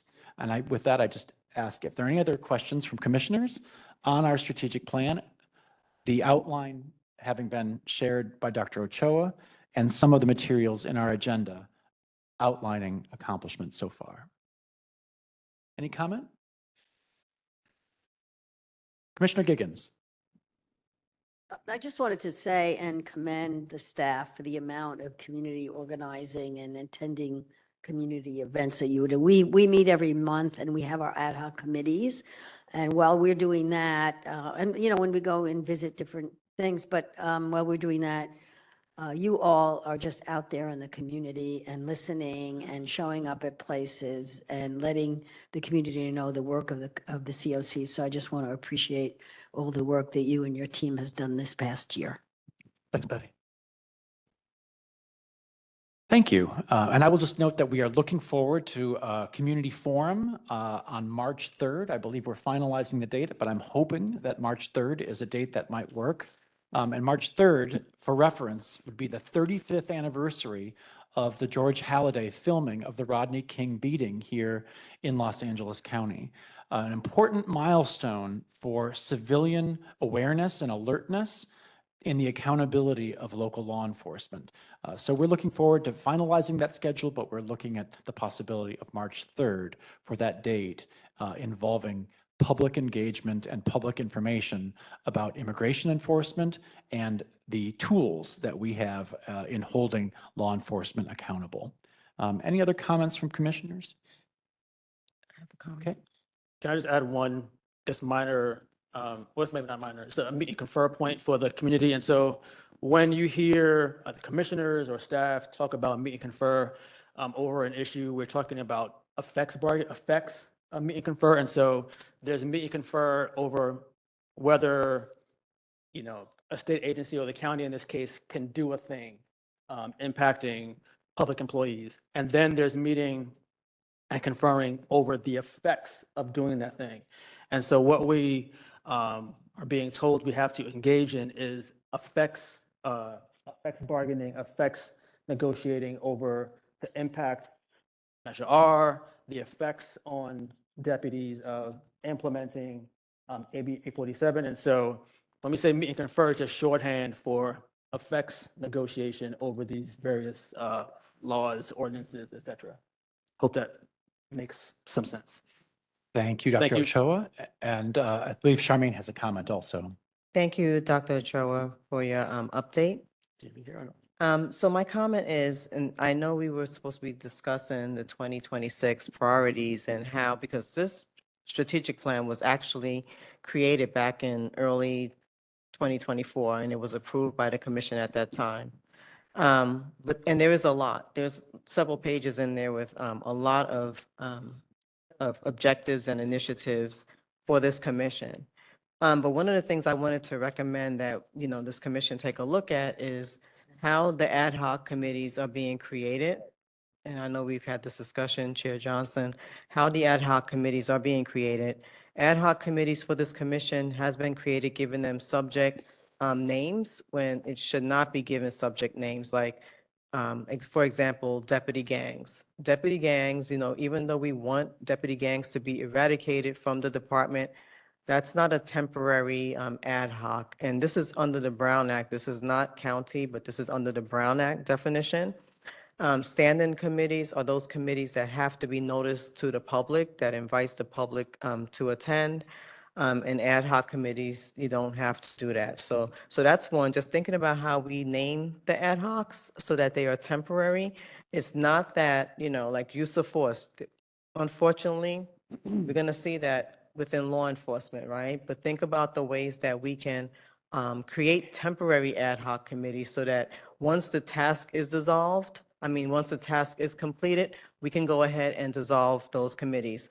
The Complaints Ad Hoc Committee is an important committee that we created, I believe, in late 2024, this Complaints Ad Hoc Committee.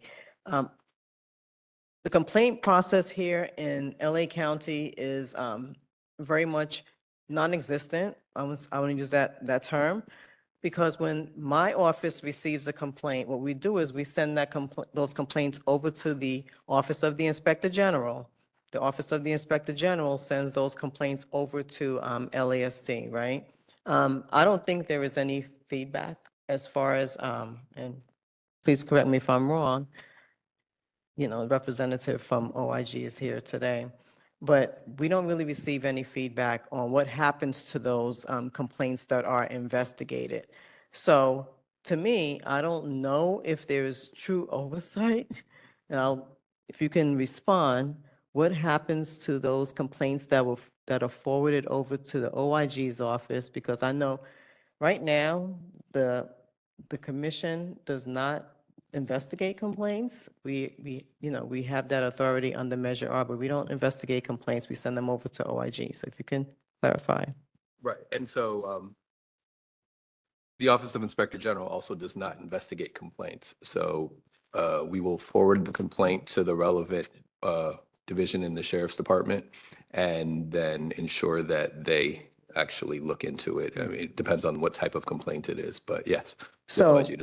And that's what my concern is, that there is a non-existent complaint process. I listened to, like Mr. Carter in the back, his complaint, which is why we create the Complaints Ad Hoc Committee, because the OIG is not overseeing complaints as they're being forwarded over to LASD, and we're not either. So there's no oversight over these complaints and what happens during an investigation.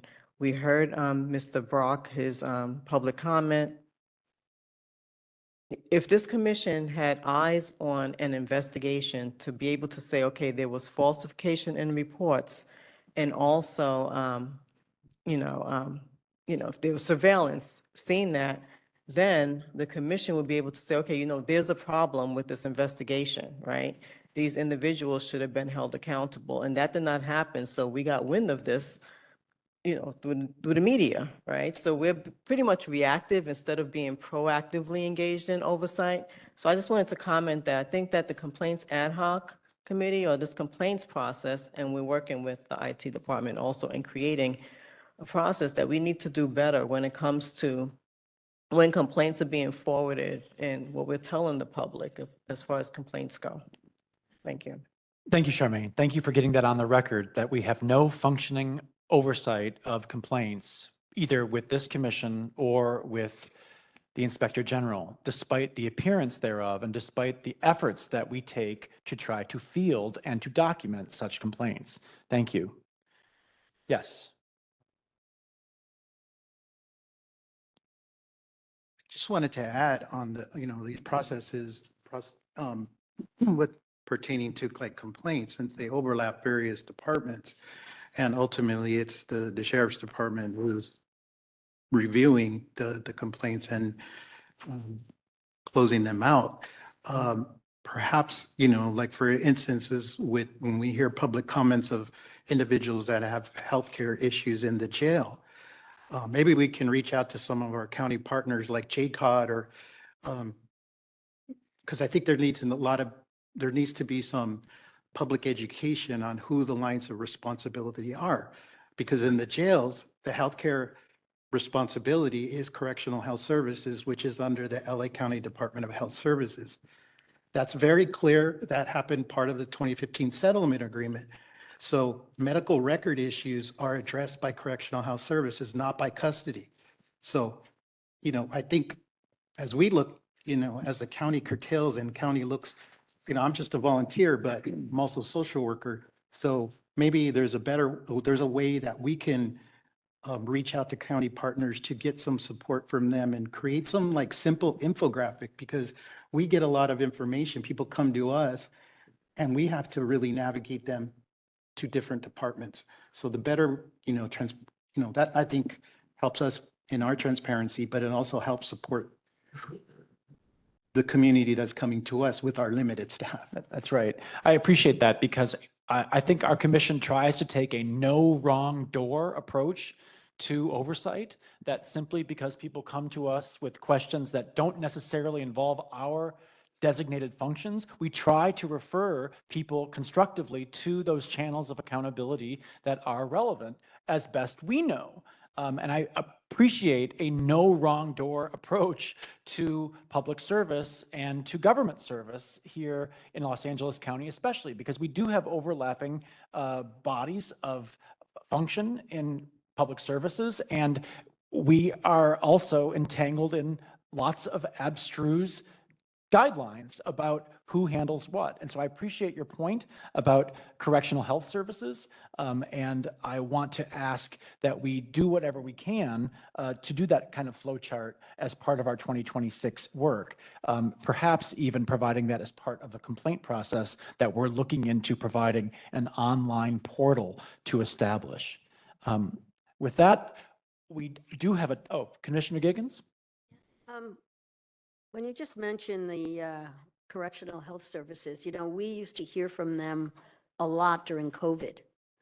And I don't believe we've checked in with them or they've checked in with us like that I'm aware of. So I'm interested if that is going on, or perhaps we can arrange some type of someone coming over and giving us a report on, what they're up to these days. Yes, we are looking into having correctional health services back with us, perhaps for our February meeting. And we will look into that for agendizing. I do want to just move on, given our time constraints. Chair yes. Johnson, we did have one public comment on item 10. That is T. Carter.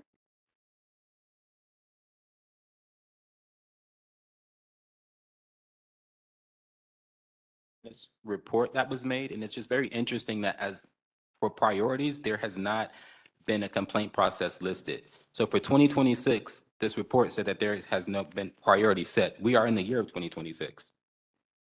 It's very, very confusing. And if a complaint process was so important, why wouldn't that not be implicated to start the quarter off with these priorities for the year 2026? The social worker mentioned that there are so many criteria and areas of departments within the LA County. When I spoke to the Board of Supervisors, they informed me that per my matter, if this board could not look into my matter or could not address whether a nurse was still working at a place that mislabeled me as schizophrenic and I'm not, they said this panel is not barred from contacting them so then that they can present things because county council doesn't do anything. So Mrs. Solis and also the chair's office said that the director Johnson, his comment was not correct. He could have submitted my matter to the Board of Supervisors. The Board of Supervisors hired this panel to present things to them also. So if there's something this panel cannot do or oversee, this panel is not barred from contacting the Board of Supervisors. And I just think that the director is not in compliance with his own verbiage that he says. He speaks about red tape. He used the red tape against me. He speaks about an honest approach. He told me he's not going to inquire if a nurse is still working somewhere, but he asked a captain if a sheriff deputy is still going to be working as a sheriff deputy, pending another investigation. So now he speaks about other departments. You asked that captain about that matter, but you didn't ask regarding my matter. Now you're speaking about different jurisdictions and people may get it confused. But if you can insert yourself to ask that question for that investigation, you could have asked that for me. And that's a form of bias. And as a director on a panel that's supposed to be ethical, I don't feel that you're an ethical director because you biasly chose to inject yourself in one complaint matter versus another one. If you're not going to inject yourself, then you shouldn't have asked the captain will those employees still be working there. And you didn't do that for me. So that's a form of bias. And I feel that you're biased. This panel is biased. We have no further public comments on this item. And we would ask that public comments refrain from violating the code of conduct with personal animus or directing remarks in a personal way. Let's proceed. We're going to look at, under new business, the adoption of the 13 principles of the National Association for Civilian Oversight of Law Enforcement.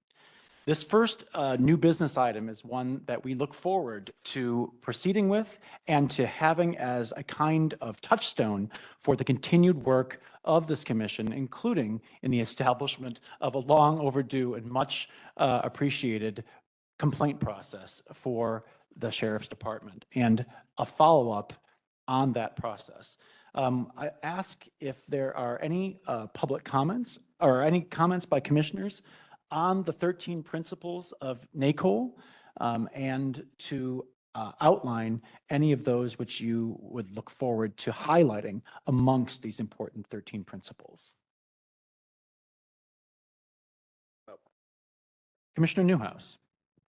There is one that is essential to our continued functioning as an oversight board.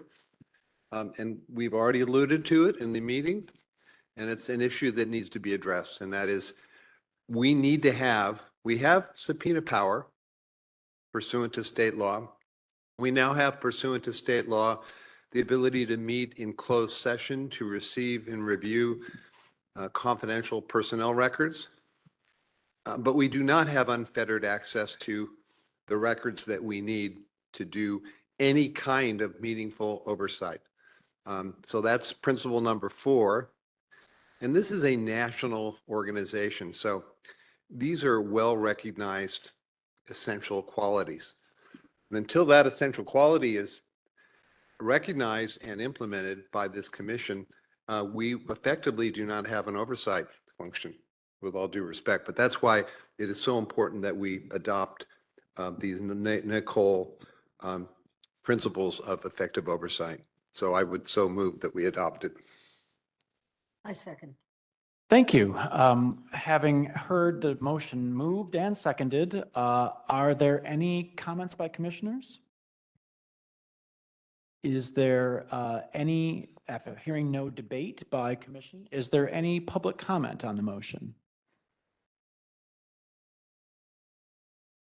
Okay. With No that, public comments. thank you, Tracy. With that, I think we can proceed to a show of hands by our remaining quorum of commissioners. All in favor of the motion to adopt the 13 principles, please signify by raising your hand. Seeing 5 in favor and none against, that motion passes. Thank you, commissioners, for that adoption.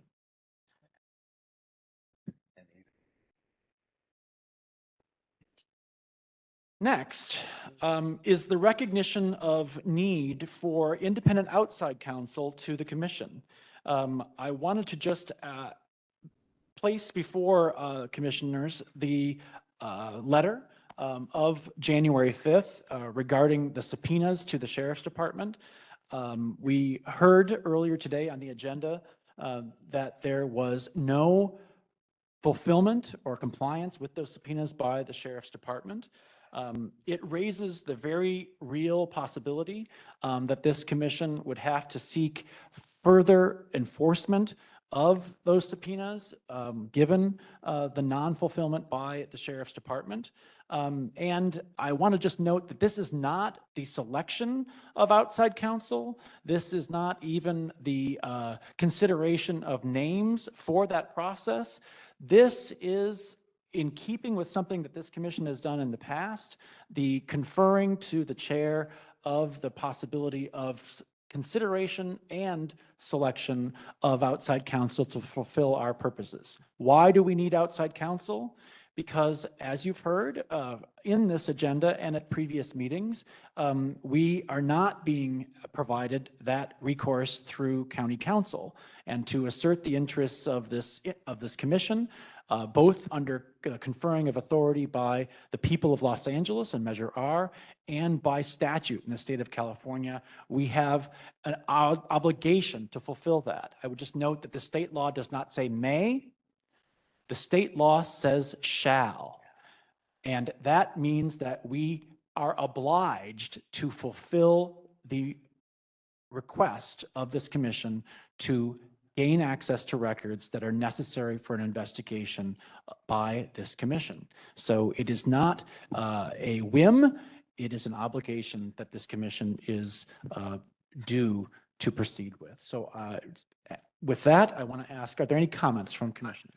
I do have a comment, and let me just say, and I completely agree with most of your statements and your objectives, but in fairness to county council, the January 5 letter that was sent to the Sheriff's Department has been responded to by county council, and I don't criticize county council because they have, if you will, a number of different, some would say conflicting interests in this, but their advice and their reading of the legal authority is that all of these, what could be endless series of meet and confers, have to be conducted for the county to comply with the labor union agreement. So their position is that there is law, and there is law on this. There are a number of judicial decisions that have enjoined actions such as, by the way, we've spoken about the IG.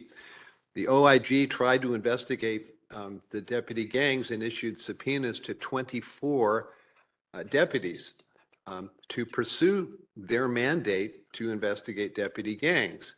And that effort went nowhere. It was actually enjoined because of the failure to conduct this meet and confer process. So the law is not clear. We don't agree necessarily with county council, but they are acting in good faith to advise the county to avoid what they see as litigation.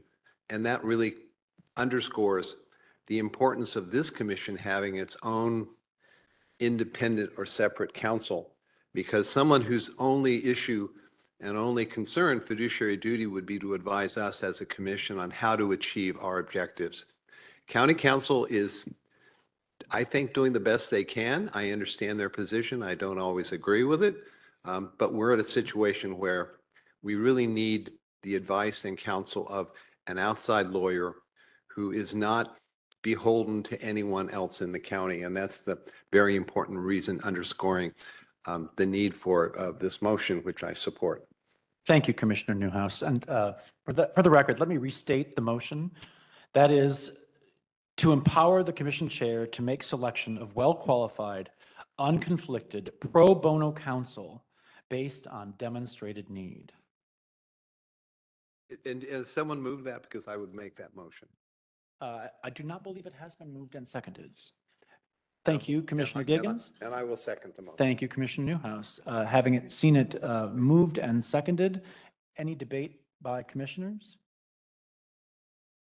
Seeing none, is there any public comment on the item, Tracy? Yes, we have one in-house public comment from Jacqueline Venters.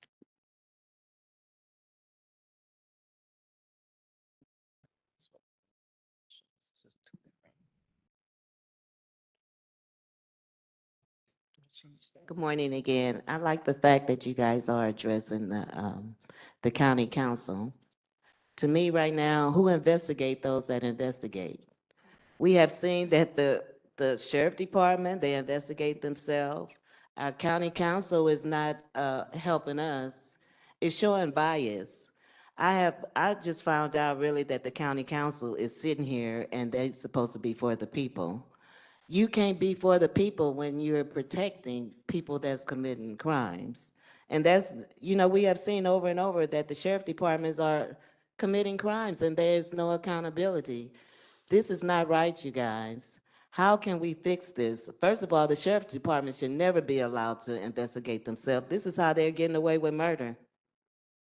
Who's going to tell on their friends that they work with every day? And they don't just stop with the sheriff department. It goes to the board of supervisors, goes to the office of inspector general. It goes to all these agencies. Who's investigating those that's supposed to be investigating?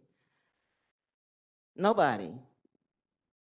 So nothing is happening. All these people come here month after month and it's no accountability. And I think you guys do need your own counsel. Somebody that's not biased. Somebody that's helping you guys and that's gonna fight to help the people. Because we don't have nobody helping us.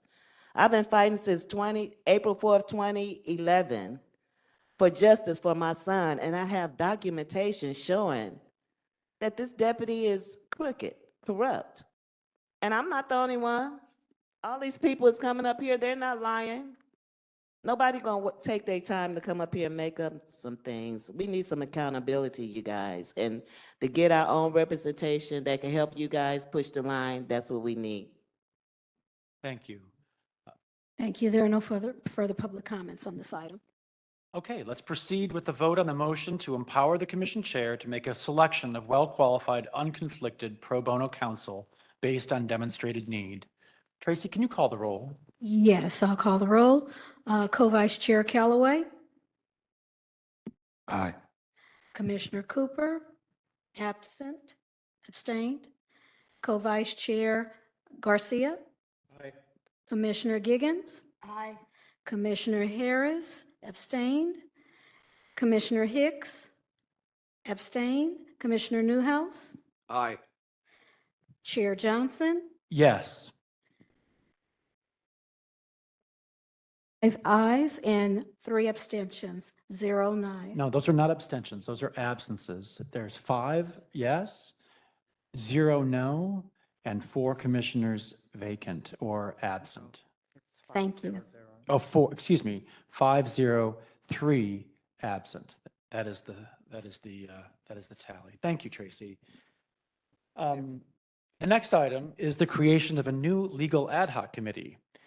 The ad hoc committee's primary purpose will be to share expertise on procedure and policy and to shed light on the courses of investigation, advice, and action by the commission.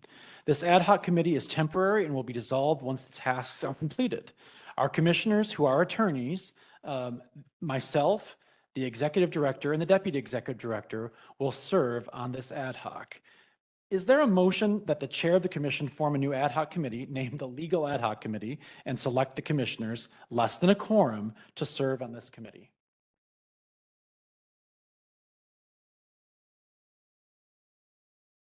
Motion. And is there a second? Second. Thank you, Commissioner Newhouse.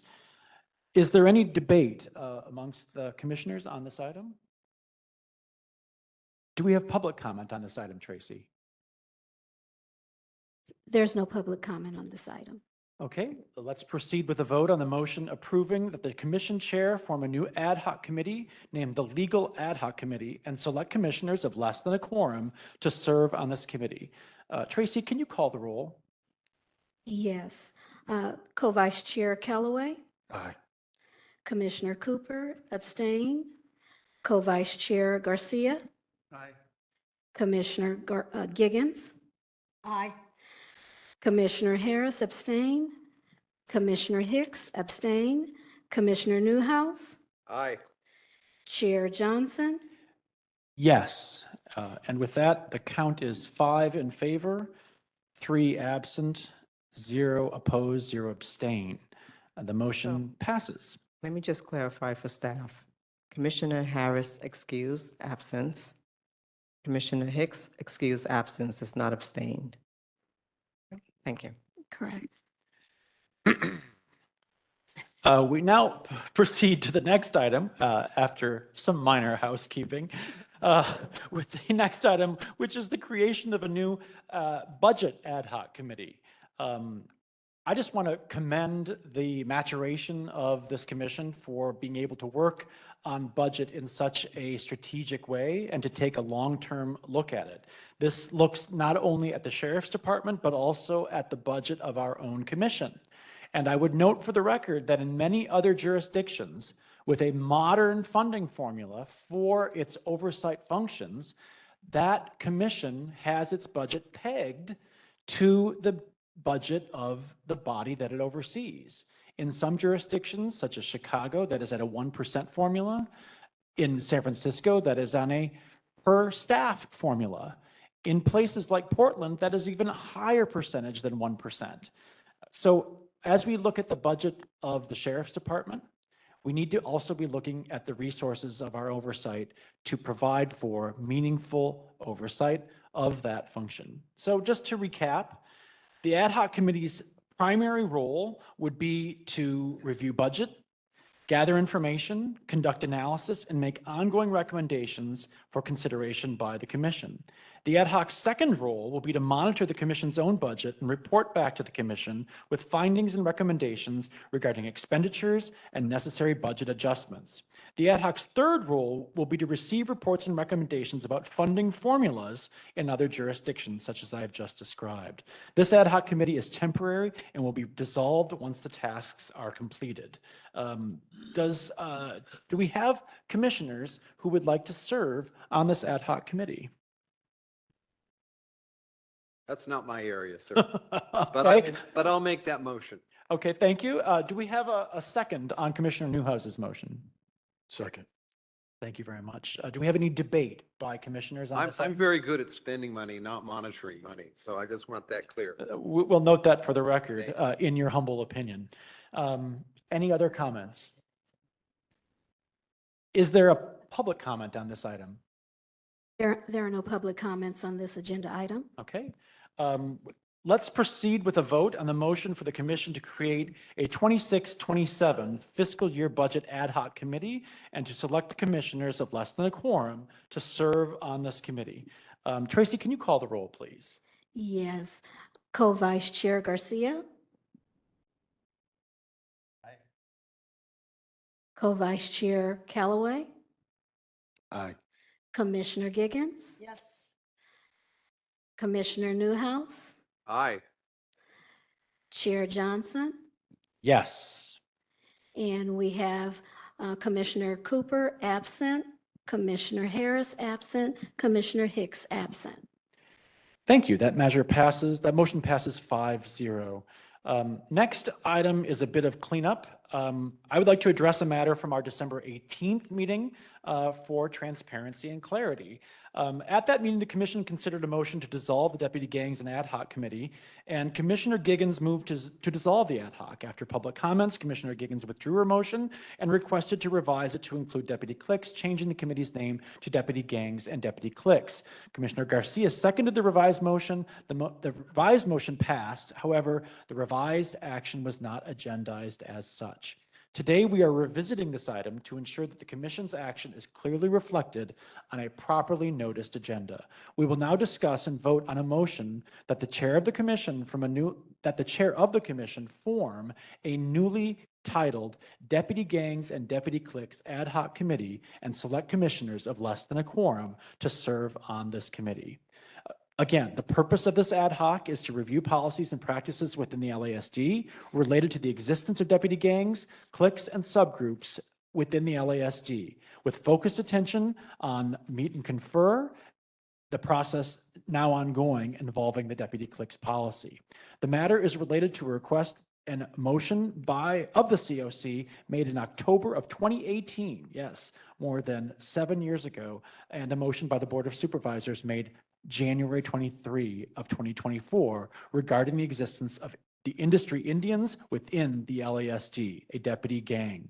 In addition, the ad hoc will work with the Office of the Inspector General, County Council, and all relevant stakeholders to continue the comprehensive study of secretive deputy subgroups, including with the relevant unions. This role is associated with a specific request motion of the Board of Supervisors made on March 12th, 2019 in the agenda item 41A. Is there a motion that the chair of this commission form a newly titled Deputy Gangs and Deputy Cliques Ad Hoc Committee and select commissioners of less than a quorum to serve on this committee?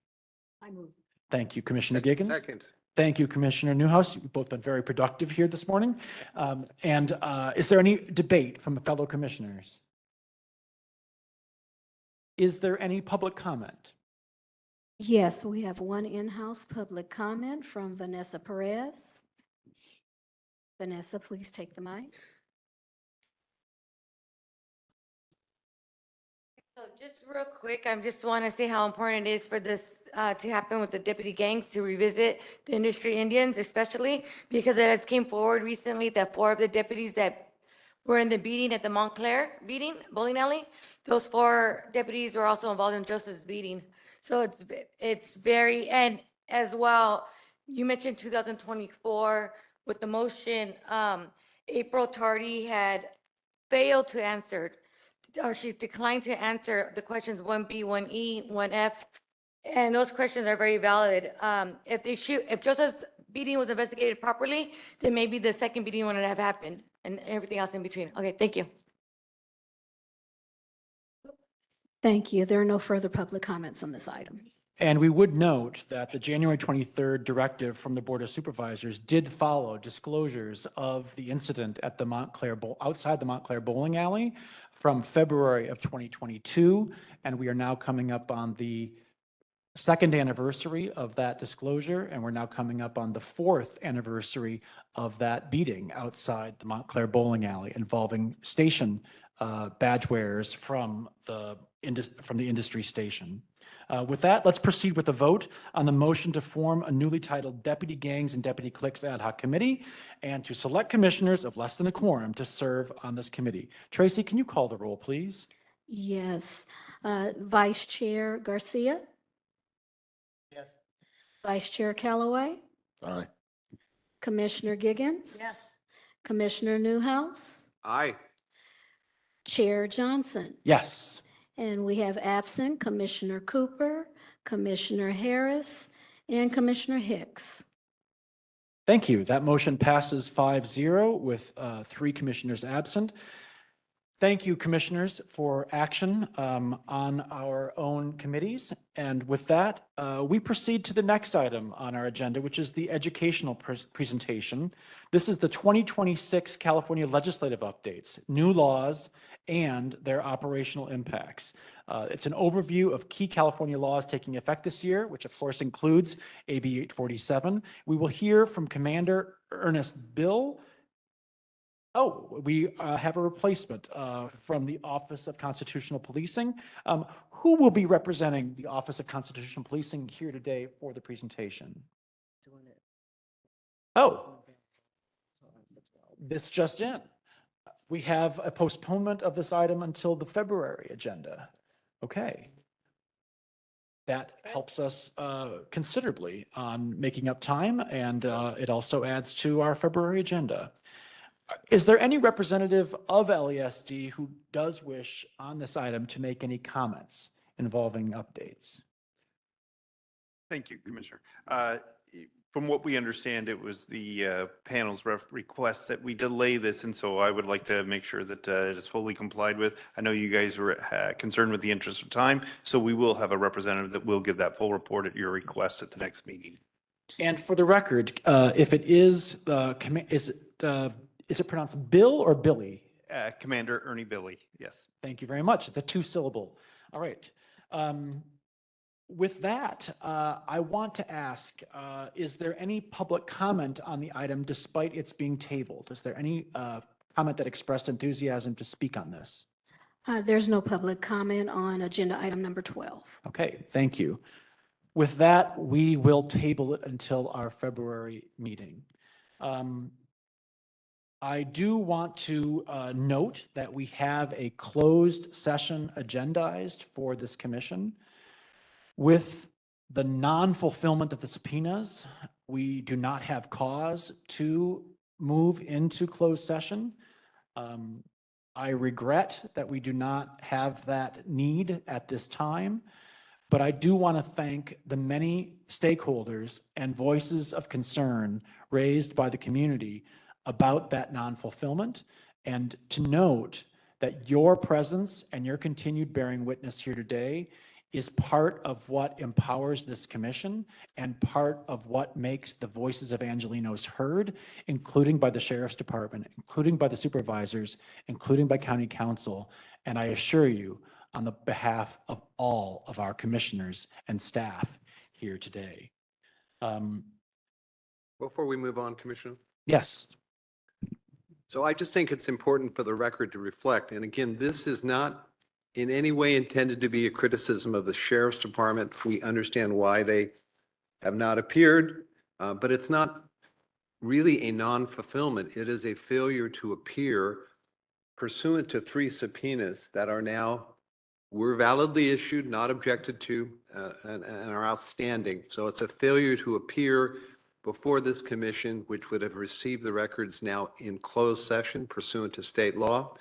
And that failure to appear, which is a non-fulfillment, has occurred. And at this point, we just need to make a record of that we were prepared to hold a closed hearing, receive the records in confidence, consistent with state law, and then proceed further with our oversight function. And that possibility has been denied to us at this time. And I think that's the record we need to make. And I want to note also for the record concern that County Council continues to advise this commission that we cannot have closed session, despite the fact that we now have state legislation, state law in effect since January 1st, stating very plainly as part of 847 that civilian oversight commissions can indeed go into closed session. It is distressing to have County Council continue to use a misstatement in the original ordinance and now something that is overridden by state law, assuring this commission's ability to go into closed session, in part to fulfill and to keep the confidentiality of the records that we might receive. It's just an additional note of great anxiety and distress that we continue to receive such guidance, if you will, from County Council, even when the plain letter of state law states facts to the contrary. With that, I want to ask, are there any other comments by commissioners? Commissioner Callaway. So I'm confused and I don't know who to ask the question to. Why can't we get information about cases that were closed, that are said to be guilty, they're closed, the person's decertified? Like, why wouldn't we be able to see specifically those cases? Because I thought that was the only stipulation, is that we were being told, and I'm the new person, but I've heard multiple times that we can't have cases that are active. I think go ahead. That would be an appropriate question for a representative from County Council, Jansen Diaz, who is here with us today to answer. Well, thank you for that question. Commissioner Callaway will definitely connect offline to clarify what your question is. But as it pertains to AB 847, we certainly understand the COC wanting to utilize the new law. But as you are aware, the position of the CEO and the county is that it has a legal obligation to meet and confer over the effects of this new law. Failing to meet and confer over the effects could lead to a protracted legal action, which would thwart the COC's efforts to get confidential records. Okay, so that has nothing to do with my question. AB 847 is not what I'm talking about. I am talking about, let's say hypothetically, Arthur got beat up and the case is closed. and the officer was deemed innocent. Why would we not be able to see a case that has already been in court, which is public record, to then get the information needed so that we can have oversight? And just specifically, the case of Mr. Brock, it is already over, it's done. And then there was a miss on what happened in the department that the FBI caught. So wouldn't it make sense for us to do oversight and review how it was missed? Has nothing to do with 847. And if you're saying that you're going to answer it off, you know, outside of this meeting, cool. But I literally want to know why that is not the case. And I don't want to talk about 847. I'm just talking about a case is closed, guilty or innocent. Why would we not have access to that information as a commission? Thank you for that clarification. Well, the commission is entitled to non-confidential records. So I understand you're bringing up the a scenario where the case is closed. Again, we'll connect offline to talk about that scenario if you have a specific example of that, to see if any of that information relevant to that case is confidential or not, and we'll go from there. Copy. Well, I think that exchange was revealing and helpful, and also indicates that the commission may need to continue to exercise its subpoena authority as granted by the voters of Los Angeles County, and now reinforced by state law. We do, as the NACOL principles, which we've now formally adopted today, indicate, we have an obligation to do our job of building public trust and trying to establish truth. It is not any kind of fishing expedition or some kind of whim by this commission, which we are acting on. We are acting on a mandate from the supervisors, from the people of Los Angeles, from the people of California, to provide meaningful sunlight and accountability on badge-wearing public servants paid for by us as Angelenos. We are getting a painful reminder now how much we pay for that function because of a $4 billion settlement that we are being asked to pay as Angelenos, which is roughly equivalent to the annual budget of our sheriff's department. And we are all being asked to tighten our belts in LA County, even those of us who are volunteer commissioners, because of the effects of that unbelievably hefty $4 billion settlement. And as the executive director noted just several minutes ago, we are accused wrongly of being reactive, but in cases that we have to provide for oversight in retrospect, it's not a false charge. We do have to be reactive to the complaints and the information we get. But if we were in a position to be proactive, if we were in a position to provide oversight in real time, for our consultation to be implemented within the year, within the week, within the month, imagine what kind of public safety we could have here in Los Angeles County and in California. And imagine how we could put to rest those accusations or the unrest that having to do reactive oversight creates. I want to just note that it is these constraints, it is this non-compliance with our requests, it is the voluntary failure to provide kindly requested documents by this commission that creates the very conditions that then get lamented or get hurled back at us for the honest fulfillment of our work to establish public trust and to improve public safety in the county. With that, I want to recognize that we have completed our agenda here, but I want to ask, are there any public comments on non-agenda items before us today? Yes, we have 5 public comments on, 6 public comments on agenda item 15. We'll start with Emmett Brock. Emmett, please take the podium, and if we can have Deanna Brock stand in line behind him. Thank you. Mr. Calloway, I want to thank you for the questions you directed to County Council. County Council, Mr. Calloway, you asked him to give you a specific example. He did. He said my case. So it's really not showing any transparency on the people that are protecting the department for you to then say you'll answer him offline.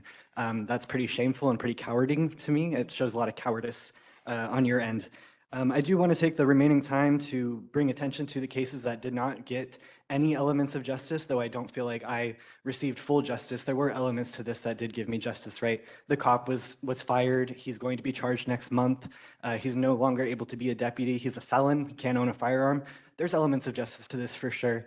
But in the cases of Francisco Nunez, Andres Guardado, Joseph Perez, and even Mr. Carter, if you're still here, that are not being taken seriously, that have not received any elements of justice, this wonderful woman's son who has not received justice, it's shameful, it's cowardice, and it's just really disappointing. We're people, we're members of LA County, we're human beings, and I would say that you have not shown anything today that's shown that anything humanistic toward me or any of the other people here. It's shameful, and you should be deeply, deeply ashamed of your role in this and the way that you are preventing AB 847 from existing and them having this paperwork. The Sheriff's Department should be ashamed, you should be ashamed, and thank you for having me today.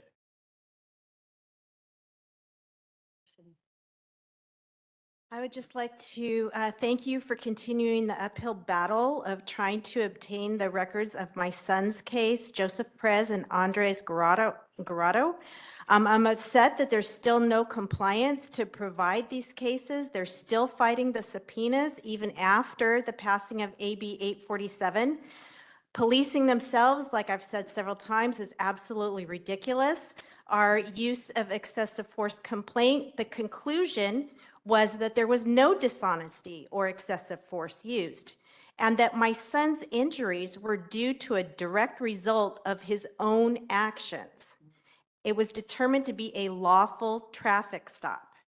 With everything that's come out and all of the names being out there now with the people that conspired through the Norwalk Sheriff Station, this excessive force review complaint was signed by some of these sergeants and a commander that are now named as being complicit in this cover-up. So you have a review and then you're signing off saying that there was no wrongdoing when you're even named in it. It's just absolutely ridiculous. My son has gone through a lot. The case is closed against that deputy, but it doesn't end there. I mean, what we have gone through as a family, what my son has gone through, mental health-wise, physical health-wise, it doesn't just end when the case is closed. There needs to be more accountability, and I appreciate you fighting for this month after month. It means a lot to us as a community. Thank you. We'll now go online for a public comment from the Civil Brand Commission Chair, who was able to join us, and we'll take her public comment. Let's go to Haley Broder. Chair Broder, you have been unmuted. Chair Broder. Good morning, everyone. Thanks so much for the time. I just want to share a little bit about what the Civil Brand Commission has been up to lately. We continue to conduct our unannounced, unescorted inspections at the jails. And I want to also take a moment to acknowledge that as 2025 has ended, there were 46 deaths in the jails. This year, we've already had 4. There was another one yesterday. We are very, very, very concerned about the high number of deaths. Another thing that we wanted to report and share out with you all is about the sexual violence we are hearing about when we are conducting our inspections at CRDF. We are very concerned about the reports of jailers who are, we are being told by those who are incarcerated, are assaulting, harassing in CRDF and in other facilities as well. We continue to be concerned about the culture of failure to care, the constant observations of the culture within the Sheriff's Department failing to engage in proper mandatory safety checks, ensure sanitary conditions, and provide adequate and timely health care. For example, in a jail visit I did yesterday, somebody was telling me very explicitly, these meals are not enough. We are hungry. Everyone here is hungry. We are not getting sufficient amounts of food. And we are also continuing to see reports that the food is moldy. The food is not sufficient. I also want to clarify that we continue to see tenting across all of the jails, and that has not changed in the last few months, again, observed even yesterday. I invite you to come to the first Thursday of the month Civil Brand Commission meeting to hear more about our inspections and to go to the Civil Brand Commission's website to get more information and read our inspections directly. Thank you. Thank you, Chair Broder. Thank you. Our next public comment is in person. We'll go to Raquel Derfler, and if we can have T. Carter take the line.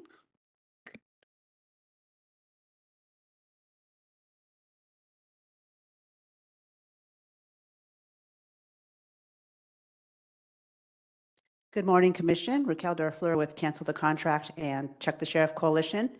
I'm actually here to share with the Commission that the State of California's Commission on Peace Officer Standards and Training, also known as POST, revoked Deputy Trevor James Kirk's certification effective November 13th of last year.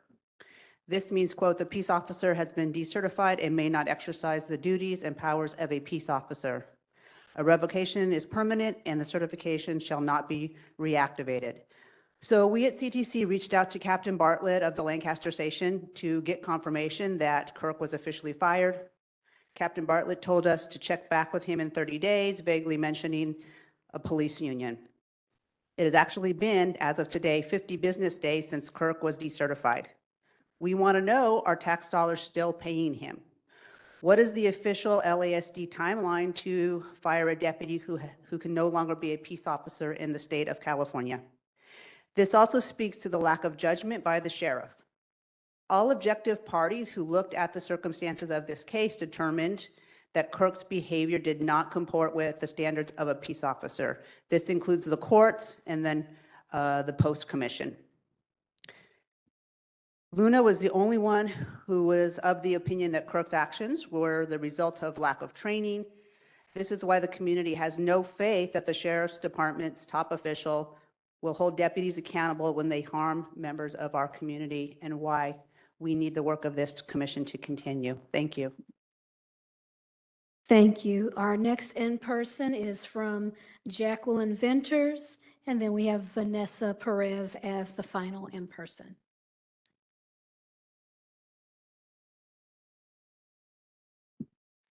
Okay, we're looking for accountability. That's the bottom line. We sit here, and we want to thank you guys, the commission, for taking your time. We miss Kennedy and Bonner. You guys have put up a great fight, but you need some help. It's beyond you guys, and we see that they're not supporting. And apparently they don't care about the people. Morals and values is important. When you cover up for somebody, you become part of it. If you don't do your job, you shouldn't be getting paid. If you don't like what you're doing, then you need to seek something else. The sit in these seats, you have to have compassion for people. And some of you guys sitting up there, county council, no compassion. You know, these things, they have been disrespectful from the beginning. Mac Huntsman sent 2 requests for investigations. This was years ago. They've been doing this. They don't respond. Who's holding them accountable for not responding? Somebody need to take some actions against the sheriff department. Who's investigating them? Nobody. When are the citizens going to get some accountability for their wrongful actions? My son is messed up, knowing that somebody tried to kill him and then set him up and planted a weapon that he was excluded from, and he's walking around still. desk duties. That's what they told me in 2018. Oh, he'll never go back out on patrol.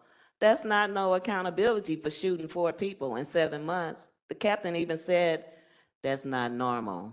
Some of their deputies go their whole career without even firing their arm.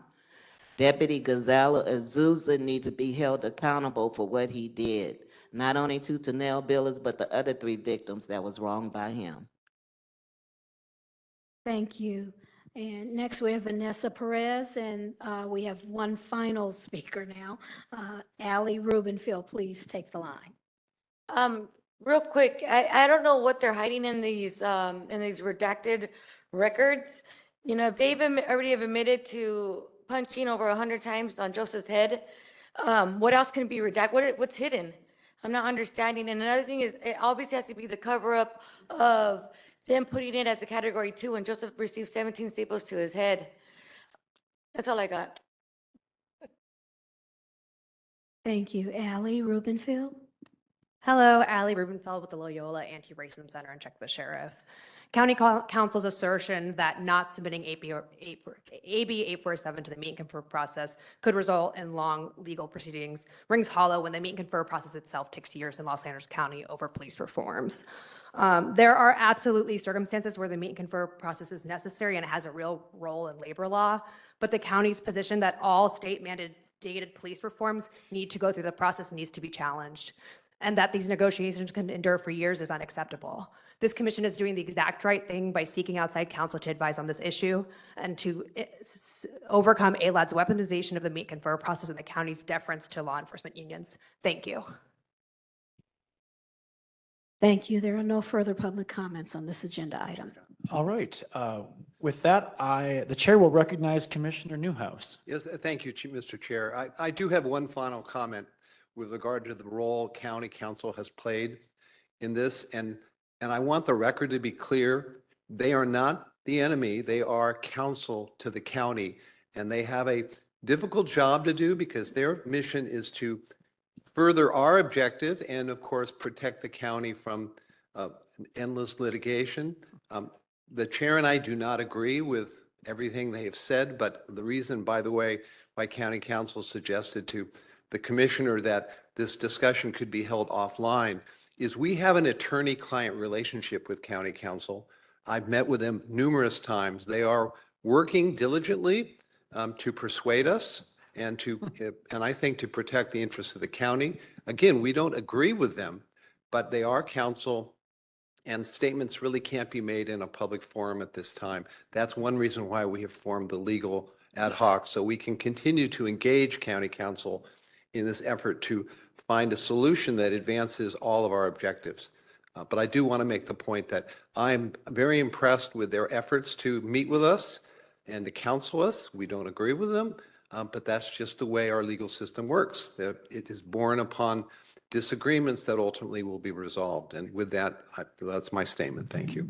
Thank you. And it's just as a segue, I would say, I would thank Jansen Diaz personally for being available on his day off for a recent session with us. I know that that was a sacrifice on his part, and I think it does show good faith in consultation with us, even where we disagree. Commissioner Callaway.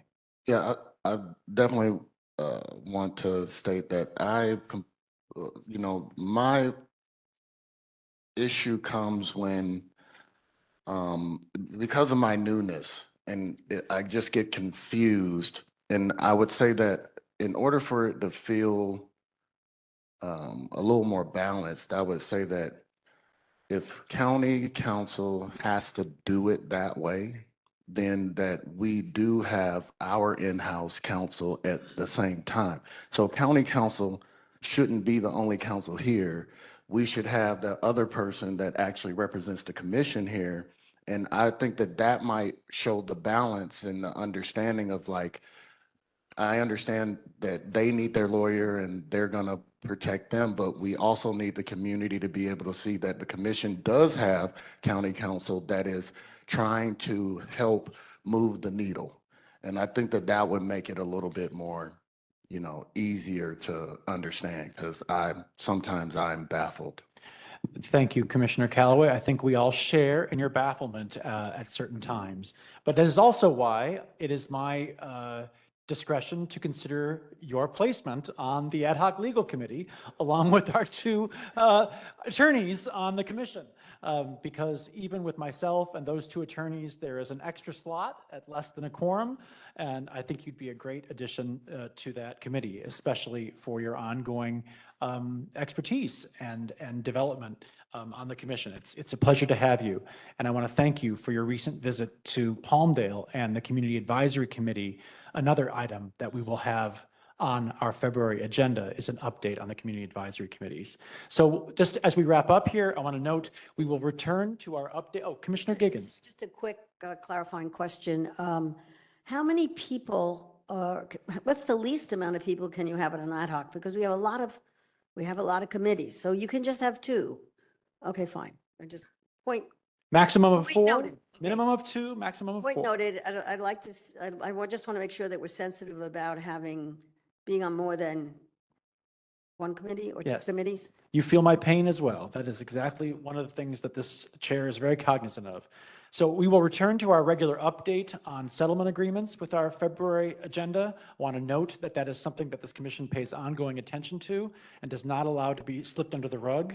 And I do want to note for the record, as it has been commented on by the Brock family and by others, that former Deputy Joseph Benza has been officially decertified from practicing law enforcement as of the 2nd of January of this year. That is official. That is the action of post, cannot return to law enforcement. We are looking for the final date for our Know Your Rights series, which March 3rd is the tentative date put forward.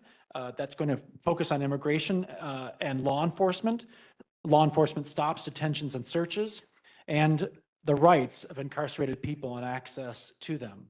Our next commission meeting is scheduled for February the 19th. We look forward to seeing you back here by then. And a reminder that our annual conference, also celebrating our 10th anniversary as a commission, is tentatively planned for April 11th. That is a Saturday, the executive director notes. With that, we ask you, if you can, to leave folders here, as we'd like to recycle them by the commissioners. Is there a motion to adjourn today's meeting? So, is there a second? Seconded. All in favor? Aye. I believe that passes unanimously. We are adjourned until February 19th. Thank you.